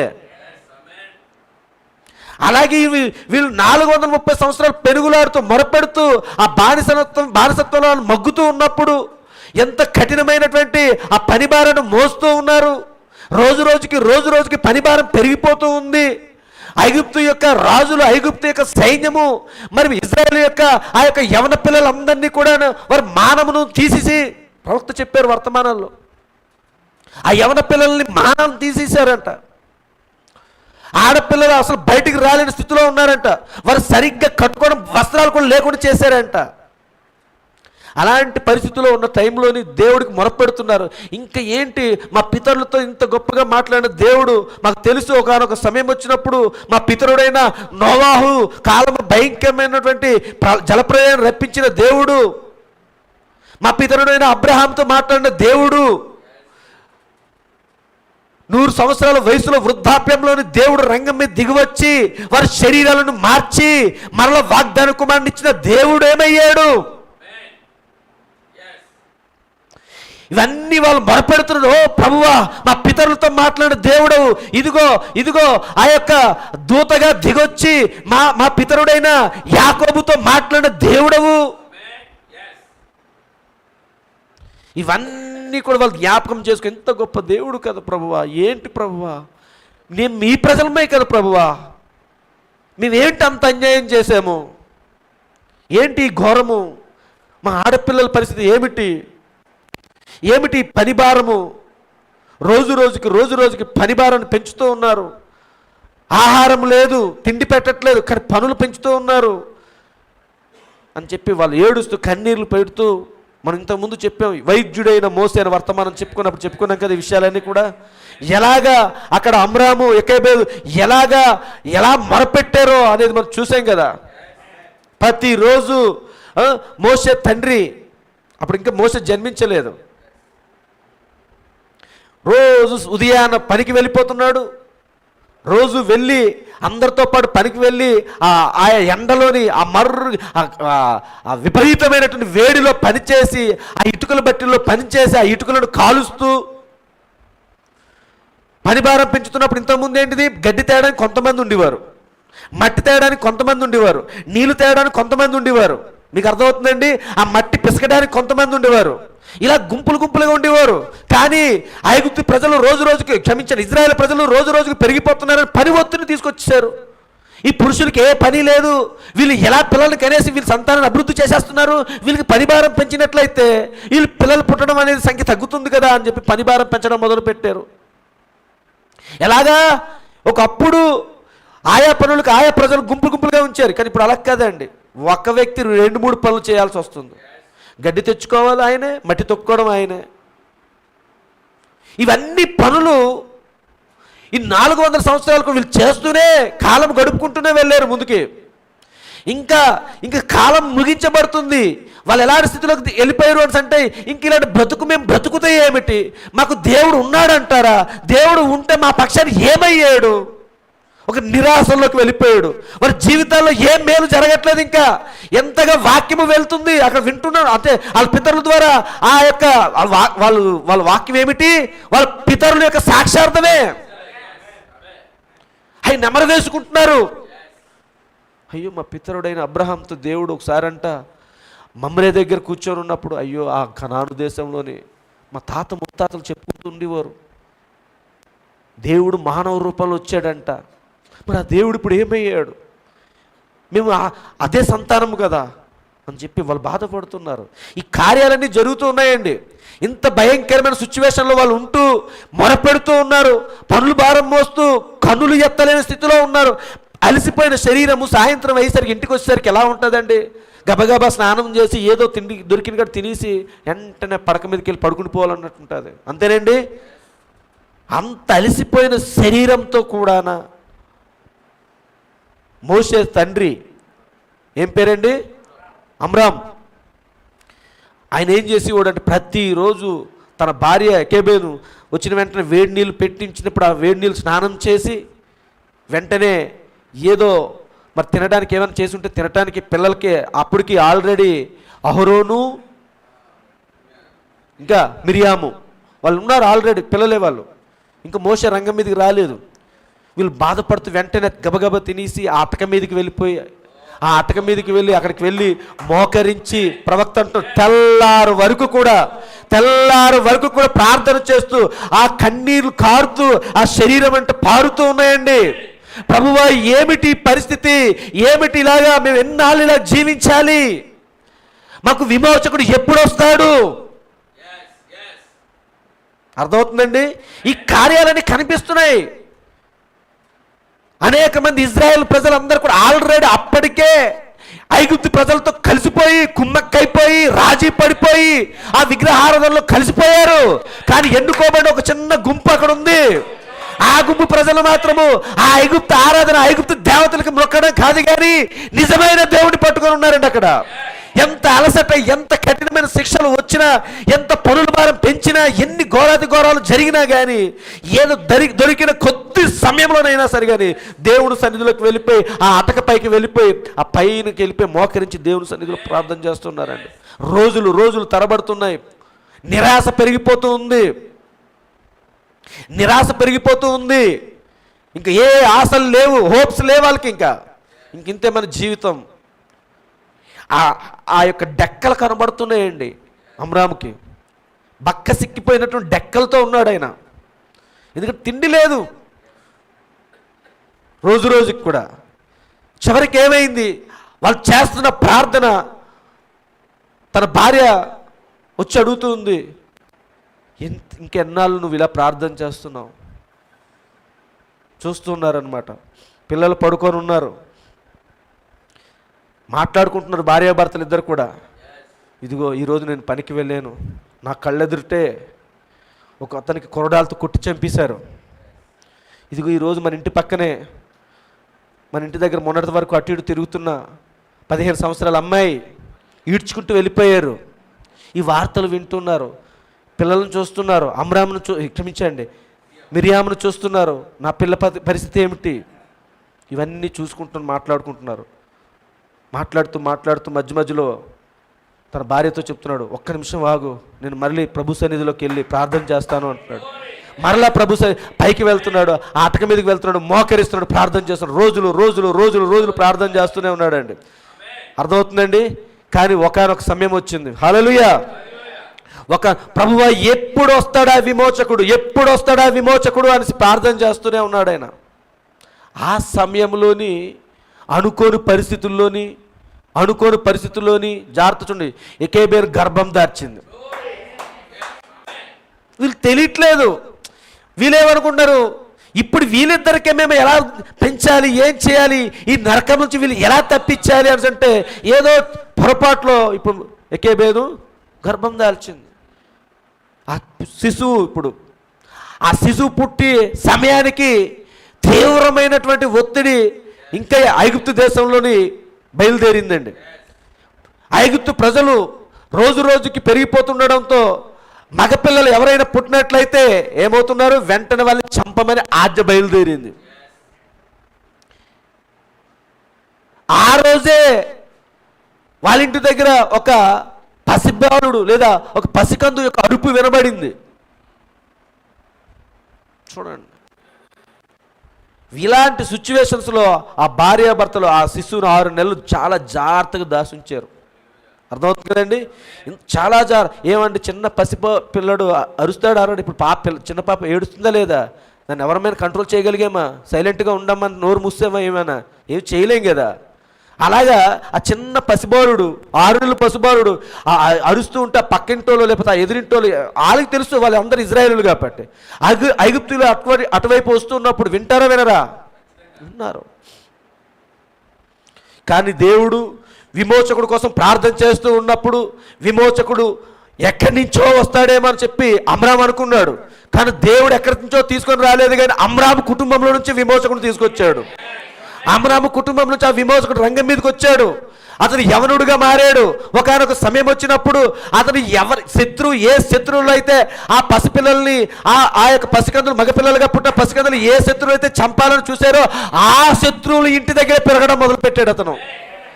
చూసారండి, ఆ శత్రువు దగ్గర పెరిగాడు. ఇప్పుడైనా 40 సంవత్సరాల యువకుడుగా మారాడు. ఇప్పుడైనా 40 సంవత్సరాల యువకుడుగా మారిన తర్వాత ఇప్పుడు దేవుడు ఏం చేస్తున్నాడు చూడండి. ఇక్కడ అప్పటి వరకు పసికందుగా ఉన్నది మొదలుకొని 40 సంవత్సరాల వయసు వరకు అతను ఏం నేర్చుకున్నాడు? ఐగుప్తు యొక్క పాండిత్యాన్ని నేర్చుకున్నాడు మోషే. ఐగుప్తు యొక్క పాండిత్యం, ఐగుప్తులో ఉన్నటువంటి సకల విద్యలన్నీ కూడా నేర్చుకుని వాటిలో ఎంతో ప్రావీణ్యుడు. ప్రవక్త అన్నారు ద గ్రేట్ ఇంజనీర్ అన్నాడు అనమాట. ప్రవక్త అరణ్యంలోకి వచ్చినప్పుడు గొప్ప వైద్యుడైన మోసేగా మార్చాడు ఆయన. కానీ ఐగుప్తులో ఉన్నప్పుడు మాత్రం గొప్ప ఇంజనీర్గా ఉన్నాడు ఆయన. ఆ గొప్ప గొప్ప కట్టడాలని కట్టడం మొదలుపెట్టాడు. ఐగుప్తు యొక్క నైపుణ్యాలన్నీ నేర్చుకొని చూడండి, ఐగుప్తు అనగానే ఆ కాలంలో ఐగుప్తు ఏంటిది? ప్రపంచ దేశాలకి గడగడలు ఆడుస్తున్న ఇప్పుడు అమెరికా దేశం గురించి మనం ఎంత గొప్పగా చెప్పుకుంటామో ఆ రోజుల్లో ఐగుప్తు దేశం అలాంటిదండి. అలాంటి దేశంలో ఇతను గొప్ప పేరు ప్రఖ్యాతలు పొందుకున్న గొప్ప యోధుడు, ఒక యోధుడుగానున్నాడు, ఒక మంచి విజ్ఞానవేత్తగా ఉన్నాడు. అర్థమవుతుందండి. అన్ని రకాలుగా అన్నిట్లో కూడా ఆయన మీరు ఎప్పుడైనా సరే కానీ వీలైనప్పుడు 10 కమాండ్మెంట్స్ సినిమా చూసినప్పుడు, నేను ఎందుకు సినిమా పేరు ఎత్తాను, ఆల్రెడీ మెన్షన్ చేసిన ప్రవక్త కాబట్టి నేను చెప్తున్నాను విషయం. 10 ఆజ్ఞలు అనే సినిమాలో మోషే గురించి చెప్తుంటాడు.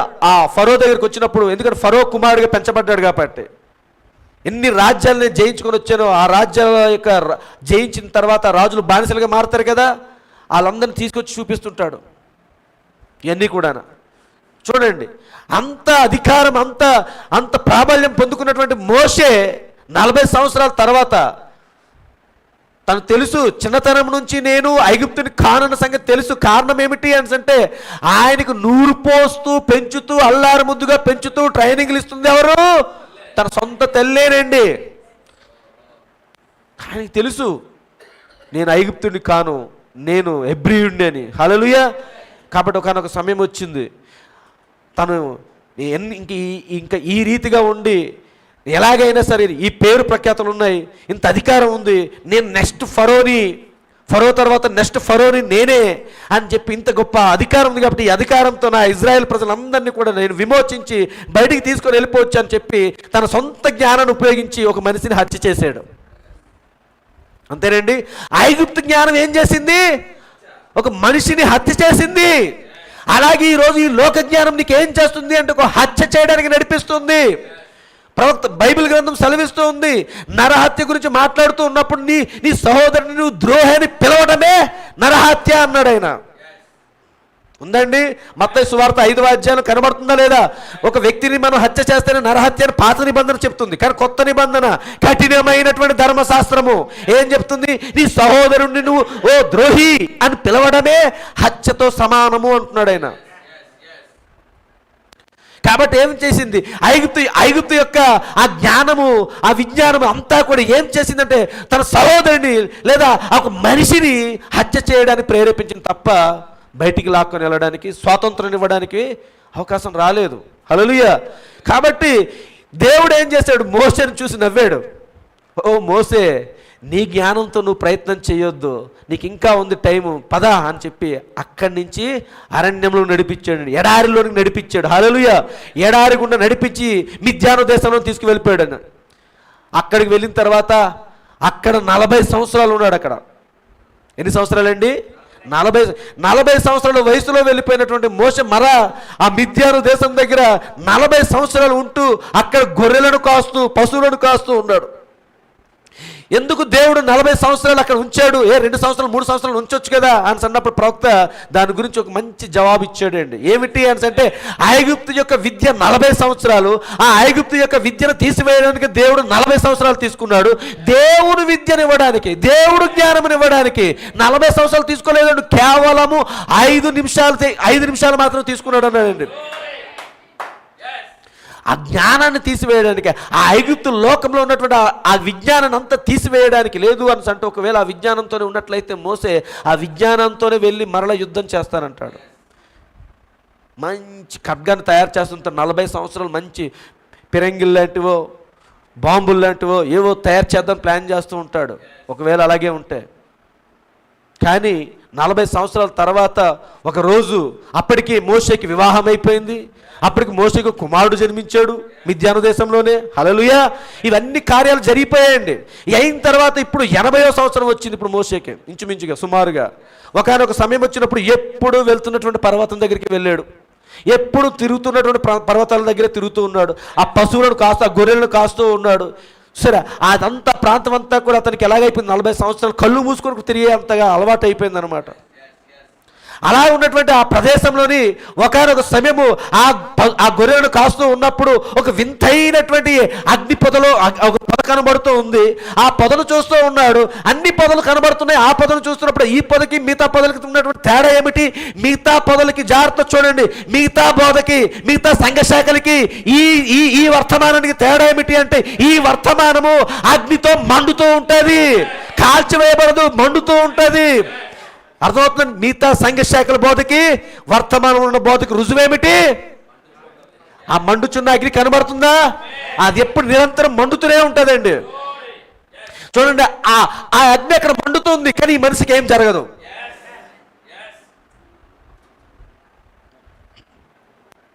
కాబట్టి మోసే చూస్తున్నాడు, ఏమిటి వింత? అన్ని పొదలు మేము చూసాము చిన్నప్పటి నుంచి అనేక మార్లు. ఆ పిడుగులు పడుతూ ఉన్నప్పుడు, ఆ తాటి చెట్ల మీద పిడుగులు పడుతూ ఉన్నప్పుడు, ఆ కొబ్బరి చెట్ల మీద పిడుగులు పడుతూ ఉన్నప్పుడు, ఆ పెద్ద పెద్ద వృక్షాల మీద పిడుగులు పడుతున్నప్పుడు వెంటనే మాడి మసైపోతున్నట్టుంది. అలాంటి ఇంత భయంకరమైన అగ్నిలా కనబడుతున్న ఆ అగ్ని అంతా కూడా ఆ పొదంతా కూడా ఆవరించున్న ఆ ఒక్క ఆకు కూడా మాడిపోవట్లేదేంటి, కాలిపోవట్లేదేమిటి, ఏమిటి వింత అని చూస్తున్నాడు. అందుకు ప్రవక్త ఏమన్నాడు అంటే, ఏమిటి ఆ పర్వతం మీద ఆకర్షణ అని నన్ను అడిగాడండి. ఆ పర్వతం దగ్గర ఉన్నటువంటి ఆకర్షణ ఏమిటి? మోషేను ఆకర్షిస్తున్నటువంటి పొదలో ఉన్నది ఏమిటి అన్నాడు. ఏమిటి అని అంటే ప్రవక్త అంటున్నారు, ఏమిటి అంటే 40 సంవత్సరాలు నేర్చుకున్నటువంటి ఆ యొక్క పాండిత్యం అంతటిని తీసివేయడానికి దేవుడు 40 సంవత్సరాలు వాడుకున్నాడు. కానీ దేవుడు జ్ఞానం ఇవ్వడానికి మాత్రము అగ్ని పొదలోని 5 నిమిషాలు అనుభవాన్ని ఇచ్చాడు అన్నాడు ప్రవక్త. కాబట్టి ఇప్పుడు అగ్ని పొద దగ్గర ఏం పొందుకున్నాడు మోషే? దేవుని జ్ఞానాన్ని పొందుకున్నాడు అండి. దేవుడు జ్ఞానమును పొందుకున్న మరుక్షణమే మోషే ఇప్పుడు కిందకు దిగి వచ్చిన తర్వాత తన భార్యతో చెప్తున్నాడు, ఇప్పుడు మనం ఐగుప్తుకి బయలుదేరాలి. ఇప్పుడు మనం బయలుదేరాలి అని అంటే, ఓ మోసే, అయితే నువ్వు చాలా మరి ఇంచుమించు 40 సంవత్సరాలు ఇక్కడ ఉన్నప్పుడు నువ్వు తయారు చేసిన ఆ బాణాలు, నువ్వు తయారు చేసిన ఈటెలు, నువ్వు తయారు చేసిన ఇదిగో ఇవన్నీ వస్తు సామాగ్రి అన్నీ ఇవన్నీ రెడీ చేసుకుని పట్టుకుని వెళ్దామా అంటే మోషే అంటున్నాడు, అవి ఏమి వద్దు, ఇదిగో నా చేతిలోని ఒక దుడ్డుగారు ఉంది, హల్లెలూయా, ఒక దుడ్డుగారు ఉందన్నమాట, ఆ దుడ్డుగారు పట్టుకొని వెళ్దామని అంటే చూస్తున్నారు ఆ పక్కన ఉన్న వాళ్ళందరూ కూడా నవ్వుతూ ఉన్నారు. అది కూడా నిటారుగా లేదంట, వంకరగా ఇలా ఉంది. సంవత్సరం కూడా ఇతనికి ఎన్ని 80 సంవత్సరాలు. కనీసము అక్కడ ఉంటుండే ప్రజలు అన్నారంట, కొంతమంది మోసే యొక్క స్నేహితులు కొంతమంది ఉంటారు కదా, వాళ్ళు అన్నారంట, ఓ మోసే మరీ అంత మూర్ఖంగా వెళ్ళిపోవద్దు, మరీ అంత మూర్ఖంగా వెళ్ళొద్దు, నువ్వు నిజమే నీకు ఐగుప్తులోని నువ్వు మంచి ప్రావీణ్యం ఉన్నవాడివే, కాదనలేదు, నీ మాట ఒకవేళ లోబడితే లోబడవచ్చు, కాదనలేదు, కానీ నువ్వు మరీ ఆ వంకర కర్ర పట్టుకుని వెళ్ళిపోయి యుద్ధం చేస్తారంటే ఎలాగా, కనీసం ఇదిగో ఈ ఇత్తడితో తయారు చేసినటువంటి దీన్ని పట్టుకుని వెళ్ళు, ఈ ఇనుముతో తయారు చేసిన దీన్ని పట్టుకుని వెళ్ళు, రాడ్ని పట్టుకుని వెళ్ళు అని అంటుంటే మోసే నవ్వుతున్నాడు, నాకు అవి అవసరం లేదు అన్నాడు ఆయన. ప్రవక్త ఒక వర్తమానంలో అంటున్నారు, దేవుడు నిన్ను ఎన్నుకున్నట్లయితే, దేవుడు నిన్ను పిలుచుకున్నట్లయితే నీవు ఏ స్థితిలో ఉన్నావో ఆ స్థితిలోనే నిన్ను దేవుడు తీసుకుని వెళ్తాడు తప్ప నీకు దానికి ఇంకోటి ఏదో అదిమి ఇంకేదో నిన్ను ఇచ్చి చేయడు అన్నాడు. హల్లెలూయా. ఏముంది మోసే దగ్గర అంటే ఒక చేతిలో ఒక దుడ్డుగరే ఉంది. దేవుడు పిలుచుకున్న సమయంలో మోసకి ఏమీ లేదు, ఆ దుడ్డుగరతో ముందుకు వెళ్ళాడు. ఇప్పుడు దాంతోనే ఐగుప్తు దేశాన్ని గడగడలాడించాడండి, ఐగుప్తు దేశాన్ని. అర్థమవుతుందండి? అంతగా దేవుడు ఒక వ్యక్తిని వాడుకున్నాడు అక్కడ. చివరికి ఆ మోసేను దర్శించినప్పుడు లేదా మోసేను కలుసుకున్నప్పుడు మోసే యొక్క హృదయం కఠినం చేయబడిందన్న సంగతి మరి దేవుడు చెప్పాడు. నేను మోసే హృదయాన్ని కఠినపరచబడుతున్నాను, నువ్వు వెళ్ళు మాట్లాడు, కారణం ఏమిటి అని చెప్పి దేవుడు మోసేతో చెప్తున్నాడు. క్షమించండి, మోసే హృదయం అన్నానా, క్షమించండి, ఫరో హృదయాన్ని. ఎందుకు అంటే ఫరో హృదయాన్ని కఠినపరచడం ద్వారా దేవుడు తన నామాన్ని మహిమ తెచ్చుకోవడానికి చూస్తున్నాడు. హల్లెలూయా. బైబిల్ గ్రంథం సెలవిస్తుంది, ఫరోని నియమించింది నేనే అన్నాడు ఆయన. దీనిని బట్టి మనం గమనించాలి, సాతాన్ని కూడా నియమించింది దేవుడే. వ్యాధిని నీలోకి రావడానికి ఒక వ్యాధిని పెట్టింది దేవుడు కాదు, కానీ అనుమతించింది దేవుడే. ఎందుకు అనుమతిస్తున్నాడు వ్యాధిని, ఎందుకు ఒక సమస్యనికి అనుమతిస్తున్నాడు అని అంటే దేవుడు మహిమ తెచ్చుకోవడానికి అండి. కానీ ఆ విషయాన్ని గమనించకుండా, దానికోసం దేవుడు సమీపించాల్సినటువంటి విధానంలో నువ్వు సమీపించకుండా వేరే విషయాల్లో వేరే విధానంలో నువ్వు సమీపిస్తుండడం వల్ల ఏమవుతుంది, డిలే అవుతుంది, లేట్ అవుతుంది. కాబట్టి ఇక్కడ మోసే వెళ్ళిన తర్వాత అక్కడ ఆ ఫరో యొక్క హృదయం కఠినపరచబడడంతో దేవుడు మోసకి రోజుకొక అద్భుతాన్ని మోసే ద్వారా దేవుడు చేస్తూ ఉన్నాడు అక్కడ.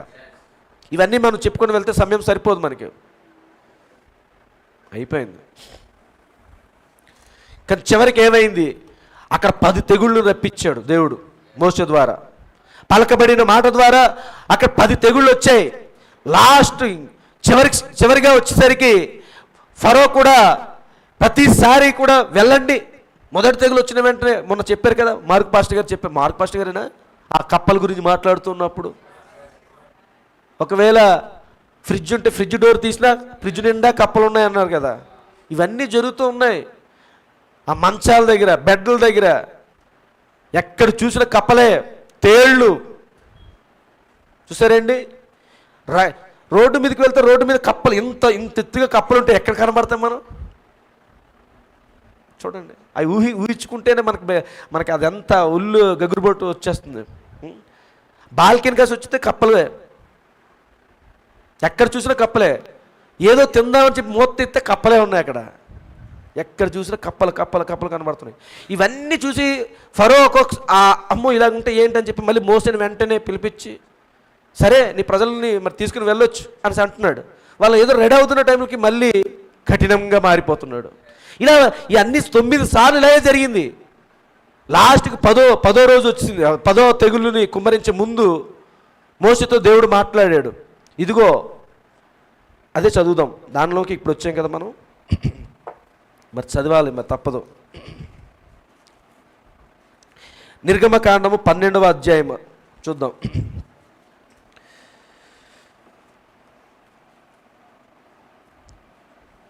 మోషే అహరోన్లు ఐగుప్తు దేశంలో ఉండగా, బ్రదర్ చదవండి బ్రదరు, అందరు వినండి అమ్మా, జాగ్రత్త వినాలి.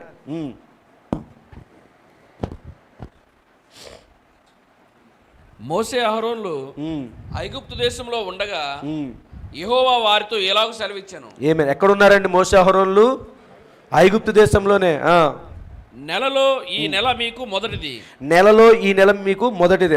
ఇది మీ సంవత్సరమునకు మొదటి నెల. మీరు ఇజ్రాయేలీల సర్వ సమాజముతో ఈ నెల దశమి నాడు వారు తమ తమ కుటుంబముల లెక్క చొప్పున ఒక్కొక్కడు గొర్రె పిల్లనైనను మేక పిల్లనైనను అనగా ప్రతి ఇంటికి ఒక గొర్రె పిల్లనైనను ఒక మేక పిల్లనైనను తీసుకొని వెళ్ళను. చూడండి, మొదటి నెల అని చెప్పాడు దేవుడు. ఇది మీకు మొదటి నెల. తర్వాత మీరు ఇజ్రాయేలుల సర్వ సమాజముతో ఈ నెల దశమి నాడు ఏం చేయాలంట? దశమి నాడు వారు తమ తమ కుటుంబాల లెక్క చొప్పున ఒక్కొక్కడు గొర్రె పిల్లనైనను మేక పిల్లనను అనగా ప్రతి ఇంటికి ఒక గొర్రె పిల్లనైనను ఒక మేక పిల్లనైనను తీసుకొనవలెను. ఏ రోజు? దశమి నాడు. మొదటి నెల ఏ రోజు అండి? దశమి అంటే ఎన్ని రోజులు? దశ అంటే ఎంత? దశ అంటే ఎంత? 10. 10వ రోజున ఏం చేయాలంటే అక్కడ చూడండి, లెక్క చొప్పున ఒక్కొక్కడు గొర్రె పిల్లనైనను మేక పిల్లనైనను అనగా ప్రతి ఇంటికి ఒక గొర్రె పిల్లనైనను ఒక మేక పిల్లనైనను తీసుకొనవలెను. ఆ పిల్లను తినుటకు ఒక కుటుంబము చాలకపోయిన ఎడల, ఆ పిల్లను తినుటకు ఒక కుటుంబము చాలకపోయిన ఎడల వాడును వాని పొరుగువాడును తమ లెక్క చొప్పున దాన్ని తీసుకొనవలెను. అంటే ఒక గొర్రె పిల్ల ఒక కుటుంబానికి, ఒక కుటుంబాలు ముగ్గురే ఉన్నారు, భార్యాభర్తలు, ఒక బాబు పాప ఎవరో ఒకరే ఉన్నారు, ముగ్గురే ఉన్నారు. ఇప్పుడు మరి గొర్రె పిల్ల అంటే మరి చాలా ఎక్కువైపోతుంది కదా. కాబట్టి ఇప్పుడు నీ పొరుగువాడితో కలిసి ఆ గొర్రె పిల్లను మీరు భుజించండి అని చెప్తున్నాడు ఆయన. ఆ గొర్రె పిల్లను భుజించుటకు ప్రతివాని భోజనము పరిమితిని బట్టి వారిని లెక్కింపవలను. నిర్దోషమైన ఏడాది మగపిల్లను తీసుకొనవలను. చూడండి, ఏది పడితే అది కాదండి. నిర్దోషమైన ఏడాది మగపిల్లను తీసుకొనవలను. గొర్రెలలో నుండి అయినను మేకలలో నుండి అయినను దానిని తీసుకొనవచ్చును. ఈ నెల 14వ దినం వరకు మీరు దాన్ని పంచుకొనవలను. ఈ నెల 14వ దినం వరకు మీరు దాన్ని నుంచుకొనవలెను. తరువాత ఇజ్రాయేలీల సమాజం వారందరూ తమ తమ కూటములలో సాయంకాలం మందు దాన్ని చంపి దాని రక్తము కొంచెము తీసి తాము దాని తిని ఇండ్ల ద్వారబంధపు 2 నిలువు కమ్మల మీదను పైకమ్మి మీదను చల్లి ఆ రాత్రియే వారు అగ్నిచేత కాల్చబడిన ఆ మాంసమును పొంగని రొట్టెలను తినవలను. చూడండి, చేదు కూరలతో దాన్ని తినవలను. దేంతో తినాలండి? చేదు కూరలు. దాని తలను దాని కాళ్ళను దాని ఆంతములను అగ్నితో కాల్చి దాన్ని తినవలను. చూడండి, మేకను ఆ గొర్రెపిల్లను తింటునేటప్పుడు ఆ 8వ వచనంలో ఆయన చెప్తున్నాడు, ఆ రాత్రే వారు అగ్ని చేత కాల్చబడిన ఆ మాంసమును పొంగని రొట్టెలను తినవలెను, చేదు కూరలతో దాన్ని తినవలెను. దాని తలను, దేన్ని? గొర్రెపిల్ల తలను దాని కాళ్ళను ఏం తినాలి? మంచి గుండెకాయ కాదండి, మంచి మాంసం ముక్క, జబ్బ ముక్కలు ఏమో ఉంటాయి కదా, అవ్వా కాదు, అవి తినాలి కాదని లేదు. ఆయన ఇంకా చెప్తున్నాడు చూడండి, దాని తలను దాని కాళ్లను దాని ఆంత్రములను అగ్నితో కాల్చి దాన్ని తినవలెను. మరి ఆంత్రములు అంటే మీరు గ్రహించాలి. తర్వాత దానిలో ఉడికి ఉడకనిదైనను నీళ్లతో వండబడినదైనను తినకూడదు. అంటే అక్కడ నీళ్లు వేయకూడదు, అర్థమైందండి? దానికి ఏది కలపకూడదు. ఉడికి ఉడకనేది అంటే అది ఏదో గబగబ పారిపోతున్నాం కదా చెప్పేసి మనం కూడా కొన్నిసార్లు ఏం చేస్తాం, లేట్ అయిపోతుంది ఎక్కడికి వెళ్ళాలని చెప్పి కూరలు ఉడకని కూరలు గబగబ వండి తినేసి వెళ్ళిపోతున్నాం. అలా కాదంటున్నాడు ఆయన. ఉదయకాలం వరకు దానిలోని దేదీ మిగిలింపకూడదు. ఇది ప్రభురాత్రి భోజనం. ఇప్పుడు ఈరోజు మనం బల్ల ఆచరిస్తున్న రొట్టెకు కూడా అన్వయించబడింది. ఉదయకాలం వరకు దానిలో మిగిలినది అగ్నితో కాల్చివేయవలను. అలాగే చేయాలి మనం. ఒకవేళ రొట్టె మిగిలిపోయింది, ద్రాక్షారసం మిగిలింది, మనం ఏం చేస్తున్నామంటే మిగిలినప్పుడు అది మరలా మన సహోదరులు ఎవరెవరు తీసుకుంటున్నారు. ఒకవేళ తీసుకోలేదు అనుకుందాం, సపోజ్, దాన్ని తెల్లవారుగట్లు అక్కడ ఏంటుంది, ఉదయకాలం వరకు దానిలోనిది ఏది మిగిలింపకూడదు. ఉదయకాలం వరకు దానిలో మిగిలినది అగ్నితో కాల్చివేయాలి. అదే చేయాలన్నమాట. మీరు దానిని తినవలసిన విధమేమనగా, ఇది జాగ్రత్త వినాలండి. మీరు దానిని తినవలసిన విధమేదనగా ఆ, మీ నడుము కట్టుకొని మీ చెప్పులు తొడుగుకొని మీ కర్రలు చేత పట్టుకొని త్వరపడుచు దాన్ని తినవలను. ఆమేన్. అది యెహోవాకు పస్కా బలి. ఇదే మొట్టమొదటిగా పస్కా అనే పదం ఇక్కడే వాడబడింది. ఆమేన్. చూడండి, మీరు దానిని తినవలసిన విధమేదనగా మీ నడుము కట్టుకొని మీ చెప్పులు తొడుగుకొని మీ కర్రలు చేతకు పట్టుకొని త్వరపడుచు దాన్ని తినవలెను. నిదానంగా కూర్చొని కాలు మీద కాలేసుకుని ఉండి కాదు, త్వరపడుచు దాన్ని తినవలెను. అది యెహోవాకు పస్కా బలి. ఆ రాత్రి నేను ఐగుప్తు దేశమందు సంచరించి ఐగుప్తు దేశమందలి మనుషులలోనే గాని జంతువులలోనే గాని తొలి సంతతి అంతయు హతము చేసి ఐగుప్తు దేవతలందరికీ తీర్పు తీర్చేదాను. ఎందుకింత కఠినంగా దేవుడు చేస్తున్నాడు అంటే 430 సంవత్సరాలు తన సొంత ప్రజల్ని, దేవుని యొక్క సొంత ప్రజల్ని వాళ్ళు ఎంతగా హింసించారో వాటన్నిటికి కూడా ఆయన ఏం చేస్తున్నాడు, పగ తీర్చుకుంటున్నాడండి. దేవతలందరికీ తీర్పు తీర్చెదను, నేను యెహోవాను, మీరున్న ఇండ్ల మీద రక్తము మీకు గుర్తుగా ఉండును. ఏమిటి గుర్తు? ఏ రక్తం అది? మనం ఏ గొర్రె పిల్లనైతే పస్కాగా బలిచ్చి అర్పించి ఏ గొర్రె పిల్లనైతే కాల్చి వండుకొని తిన్నామో ఆ గొర్రె పిల్ల యొక్క రక్తమే ఇప్పుడు ఆ కమ్ముల మీద ఉండాలి, ఆ ద్వారబంధాల మీద ఉండాలి. కాబట్టి ఇప్పుడు నువ్వు ఏ వర్తమానమునైతే, అర్థమవుతుందండి, ఏ వర్తమానమైనైతే వండుకొని నువ్వు తింటున్నావో, ఏ వర్తమానమునైతే వండుకొని తింటున్నావో ఆ వర్తమానము, అర్థమవుతుందండి, నేరారోపణ అనే వర్తమానంలో ప్రవక్త ఏమన్నాడు, మరలా ఈ వర్తమానమును సిలువ వేశారు. కాబట్టి సిలువ వేయబడింది అంటే ఖచ్చితంగా రక్తం చిందించబడింది కదా. కాబట్టి ఈ వర్తమానము రక్తం చిందించబడింది. కాబట్టి ఈ వర్తమానం అనే ఈ రక్తం చిందించబడినటువంటి ఈ వర్తమానము ఇప్పుడు మన ఇంటి కమ్ములకి పూయాలి, మన జీవితాలు పూసుకోవాలండి. వర్తమానం రక్తంను మనం ఉంటేనే, వర్తమానం అనే రక్తం మనలో ఉంటేనే మరణదూత దాటుకుని వెళ్తుంది.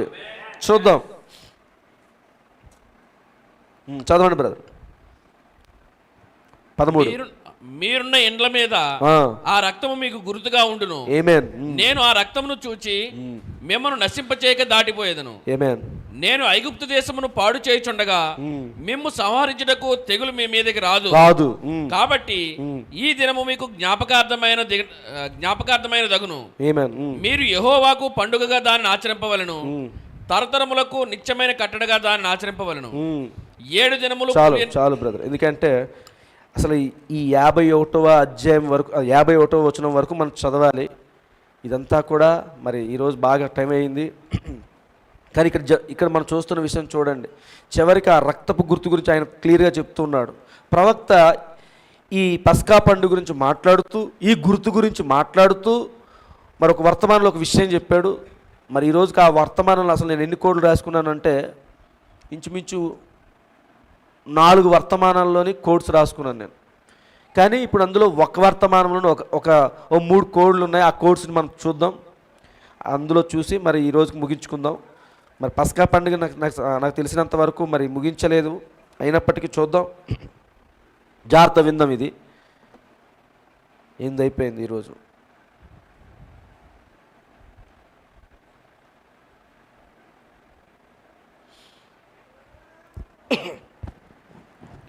ఒత్తిడిని విడిచిపెట్టుట అనే వర్తమానం అండి.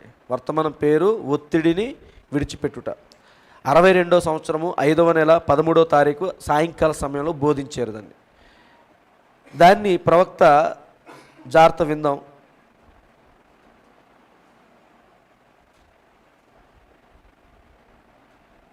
నేను మధ్యలోంచి చదువుతున్నాను కాబట్టి ఇది మీకు అర్థం అవుతుంది. చూడండి, ఇప్పుడు సరే అది నేను ఎట్లా చేయగలను అని నీ వందు. మనకు అర్థం కావట్లేదు ఇక్కడ ఈ సడాన్ని మధ్యలో చదవటం వల్ల, కానీ కొద్ది ముందుకు వెళ్తే మనకు అర్థమవుతుంది. చూడండి, అని నీ వందు కేవలము ఆయన వాగ్దానమును నమ్ముము. హల్లెలూయా. దానిని చేయుదునని ఆయన వాగ్దానం చేశాను. మరణ సమయంలో సహితము మరణదూత గదిలోనికి వచ్చినప్పుడు, మరణ సమయంలోను ఉన్నప్పుడు, మరణదూత వచ్చినప్పుడు అంటే ఇంకా మరణ గడియలు కొన్నిసార్లు మనకు వచ్చేస్తున్నాయి. కరోనా టైంలో ఎవరి పరిస్థితి ఎలా ఉందో తెలియదు, అంతే కదండి. చాలామంది హాస్పిటల్స్లో ఇప్పుడు ఉంటుంటారు, చాలా క్రిటికల్ పొజిషన్లో ఉంటుంటారు, చావు బ్రతుకుల మధ్య పోరాడుతూ ఉంటారు. దాని గురించి ప్రవక్త మాట్లాడుతూ ఉన్నాడు అక్కడ. మరణ సమయంలో సహితము మరణదూత గదిలోనికి వచ్చినప్పుడు, మరణం వచ్చింది అని అంటే నువ్వు ఏదో నీకు ఏదో చావు వచ్చింది చనిపోయామని చెప్పడం కాదండి. మరణదూత రావడం వల్ల మరణం వస్తుంది అక్కడ. మరణదూత గదిలోనికి వచ్చినప్పుడు, ఓ బ్రెన్హాం సోదరుడా, నేను ఉద్రిక్తకు లోనవుదునని నాకు తెలియను. అంటే మరణం సమీపిస్తుంది, అయ్యో ఇంకా నా పరిస్థితి ఏమిటి, ఇంకా నా కుటుంబానికి నేను విడిచిపెడుతున్నాను, నా పరిస్థితి, నేను ఎక్కడికి వెళ్తున్నాను, నేను చనిపోబోతున్నాను, ఇంకా నాకు చావు తప్పదు. ఓ బ్రెన్హాం సోదరుడా, ఏమిటి నా పరిస్థితి, నేను చాలా ఉద్రేకంగా ఉన్నాను, నాకు చాలా భయంతో ఉన్నాను, నా జీవితం యొక్క ముగింపుకు వచ్చింది. ఓ బ్రెన్హాం సోదరుడా, నేను ఉద్రిక్తకు లోనవుదునని నాకు తెలియను. ఓ ప్రవక్త అంటున్నాడు, ఓ లేదు అంటున్నాడు ఆయన. ఎందుకు లేదని అంత కాన్ఫిడెంట్గా ఎందుకు చెప్తున్నాడు ఆయన? నీవు ఆశ్రయపురంలో ఉన్నావు. ఏమిటి ఆశ్రయపురము? ప్రభువైన యేసుక్రీస్తు అండి. ఈయనే మన ఆశ్రయపురము. మన ప్రాణం భయంతో ఇంతకుముందు చెప్పిన ఆశ్రయపురం గురించి దేవుడు యెహోషువ నాయకత్వంలో ఒక 6 ఆశ్రయపురాలను కట్టించాడు. ఎందుకోసం కట్టించాడు తెలుసండి?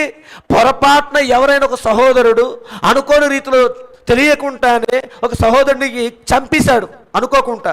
ఏదో అన్నిలా అన్నప్పుడు ఏదో కత్తి గుచ్చుకొని చచ్చిపోయాడు అనుకుందాం. ఏదో చెట్టు ఎక్కుతూ ఉన్నప్పుడు ఆ కొమ్మ దగ్గర ఉండి ఆ కొమ్మ ఏదో పట్టుకుని ఏలాడుతూ ఉంటుంటే ఆ కొమ్మ పడిపి ఇంకొకటి మీద పడిపోయింది, చనిపోయాడు. వీడి మీద నేరం వచ్చింది. ఇప్పుడు అర్థమవుతుందండి? అనుకోకుండా ఒక వ్యక్తి ఒక సహోదరుడు ద్వారా చనిపోయినట్లయితే ఇప్పుడు ఆ కుటుంబస్తులు ఏం చేస్తారు? పగపట్టి వీడి ప్రాణం కూడా తీయాలి, నువ్వు కావాలని చంపేవో లేకపోతే ఏదో రకంగా నీ కారణం బట్టి నా కుటుంబంలో ఒక మనిషి చనిపోయాడు అని చెప్పి ఏం చేస్తారంటే ఆయన చంపడానికి చూస్తారు. కాబట్టి వాడిని చంపడానికి చూసినప్పుడు ఏం చేస్తాడంటే ఇతను ఎక్కడికి వెళ్ళినా అతనికి చావు తప్పదు ఇంకా. కాబట్టి ఈ 6 ఆశ్రయపురాల్లో ఏదో ఒక ఆశ్రయపురానికి నువ్వు పరిగెట్టుకుంటూ వెనకాల వీళ్ళు తరుముతూ ఉంటారు. కత్తులు, కటారులు, బల్లేలు పట్టుకుని వస్తూ ఉన్నా సరే నువ్వు ఎప్పుడైతే ఆశ్రయపురం లోపలికి అడుగు పెట్టావో ఒక్కడు కూడా ఒక్క చిన్న రాయి కూడా విసరడానికి వీలు లేదు. ఆశ్రయపురంలో నీకు రక్షణ ఉందన్నాడు ఆయన. కాబట్టి ఇక్కడ ప్రవక్త కూడా అదే చెప్తున్నారు. ఓ బ్రెన్హాం సోదరుడా, నేను ఉద్రిక్తకు లోనవుదునని నాకు తెలియను. భయం వేస్తుంది, నాకు మరణ భయం వచ్చింది, నాకు ఇప్పుడు నాకు చావు తప్పదేమో. ప్రవక్త అంటున్నారు, ఓ లేదు, నీవు ఆశ్రయపురంలో ఉన్నావు, లేదు నీవు చనిపోనై ఉన్నావని నీవు ఎరుగుదువు, నీవు ఏదో విధంగా వెళ్ళిపోవలసి ఉన్నావు, కనుక ఏదో రకం నువ్వు చనిపోవాల్సిందే, కనుక ఆశ్రయపురంలోనికి వెళ్ళుము. ఇక్కడ ఉంటే చనిపోతావు ఖచ్చితంగా, నువ్వు బయట ఉంటే చనిపోతావు, కానీ ఇప్పుడు ఖచ్చితంగా నువ్వు ఎక్కడికి వెళ్ళాలి? ఆశ్రయపురానికి వెళ్ళాలండి. సురక్షితంగా ఉండుము, అది నిజము.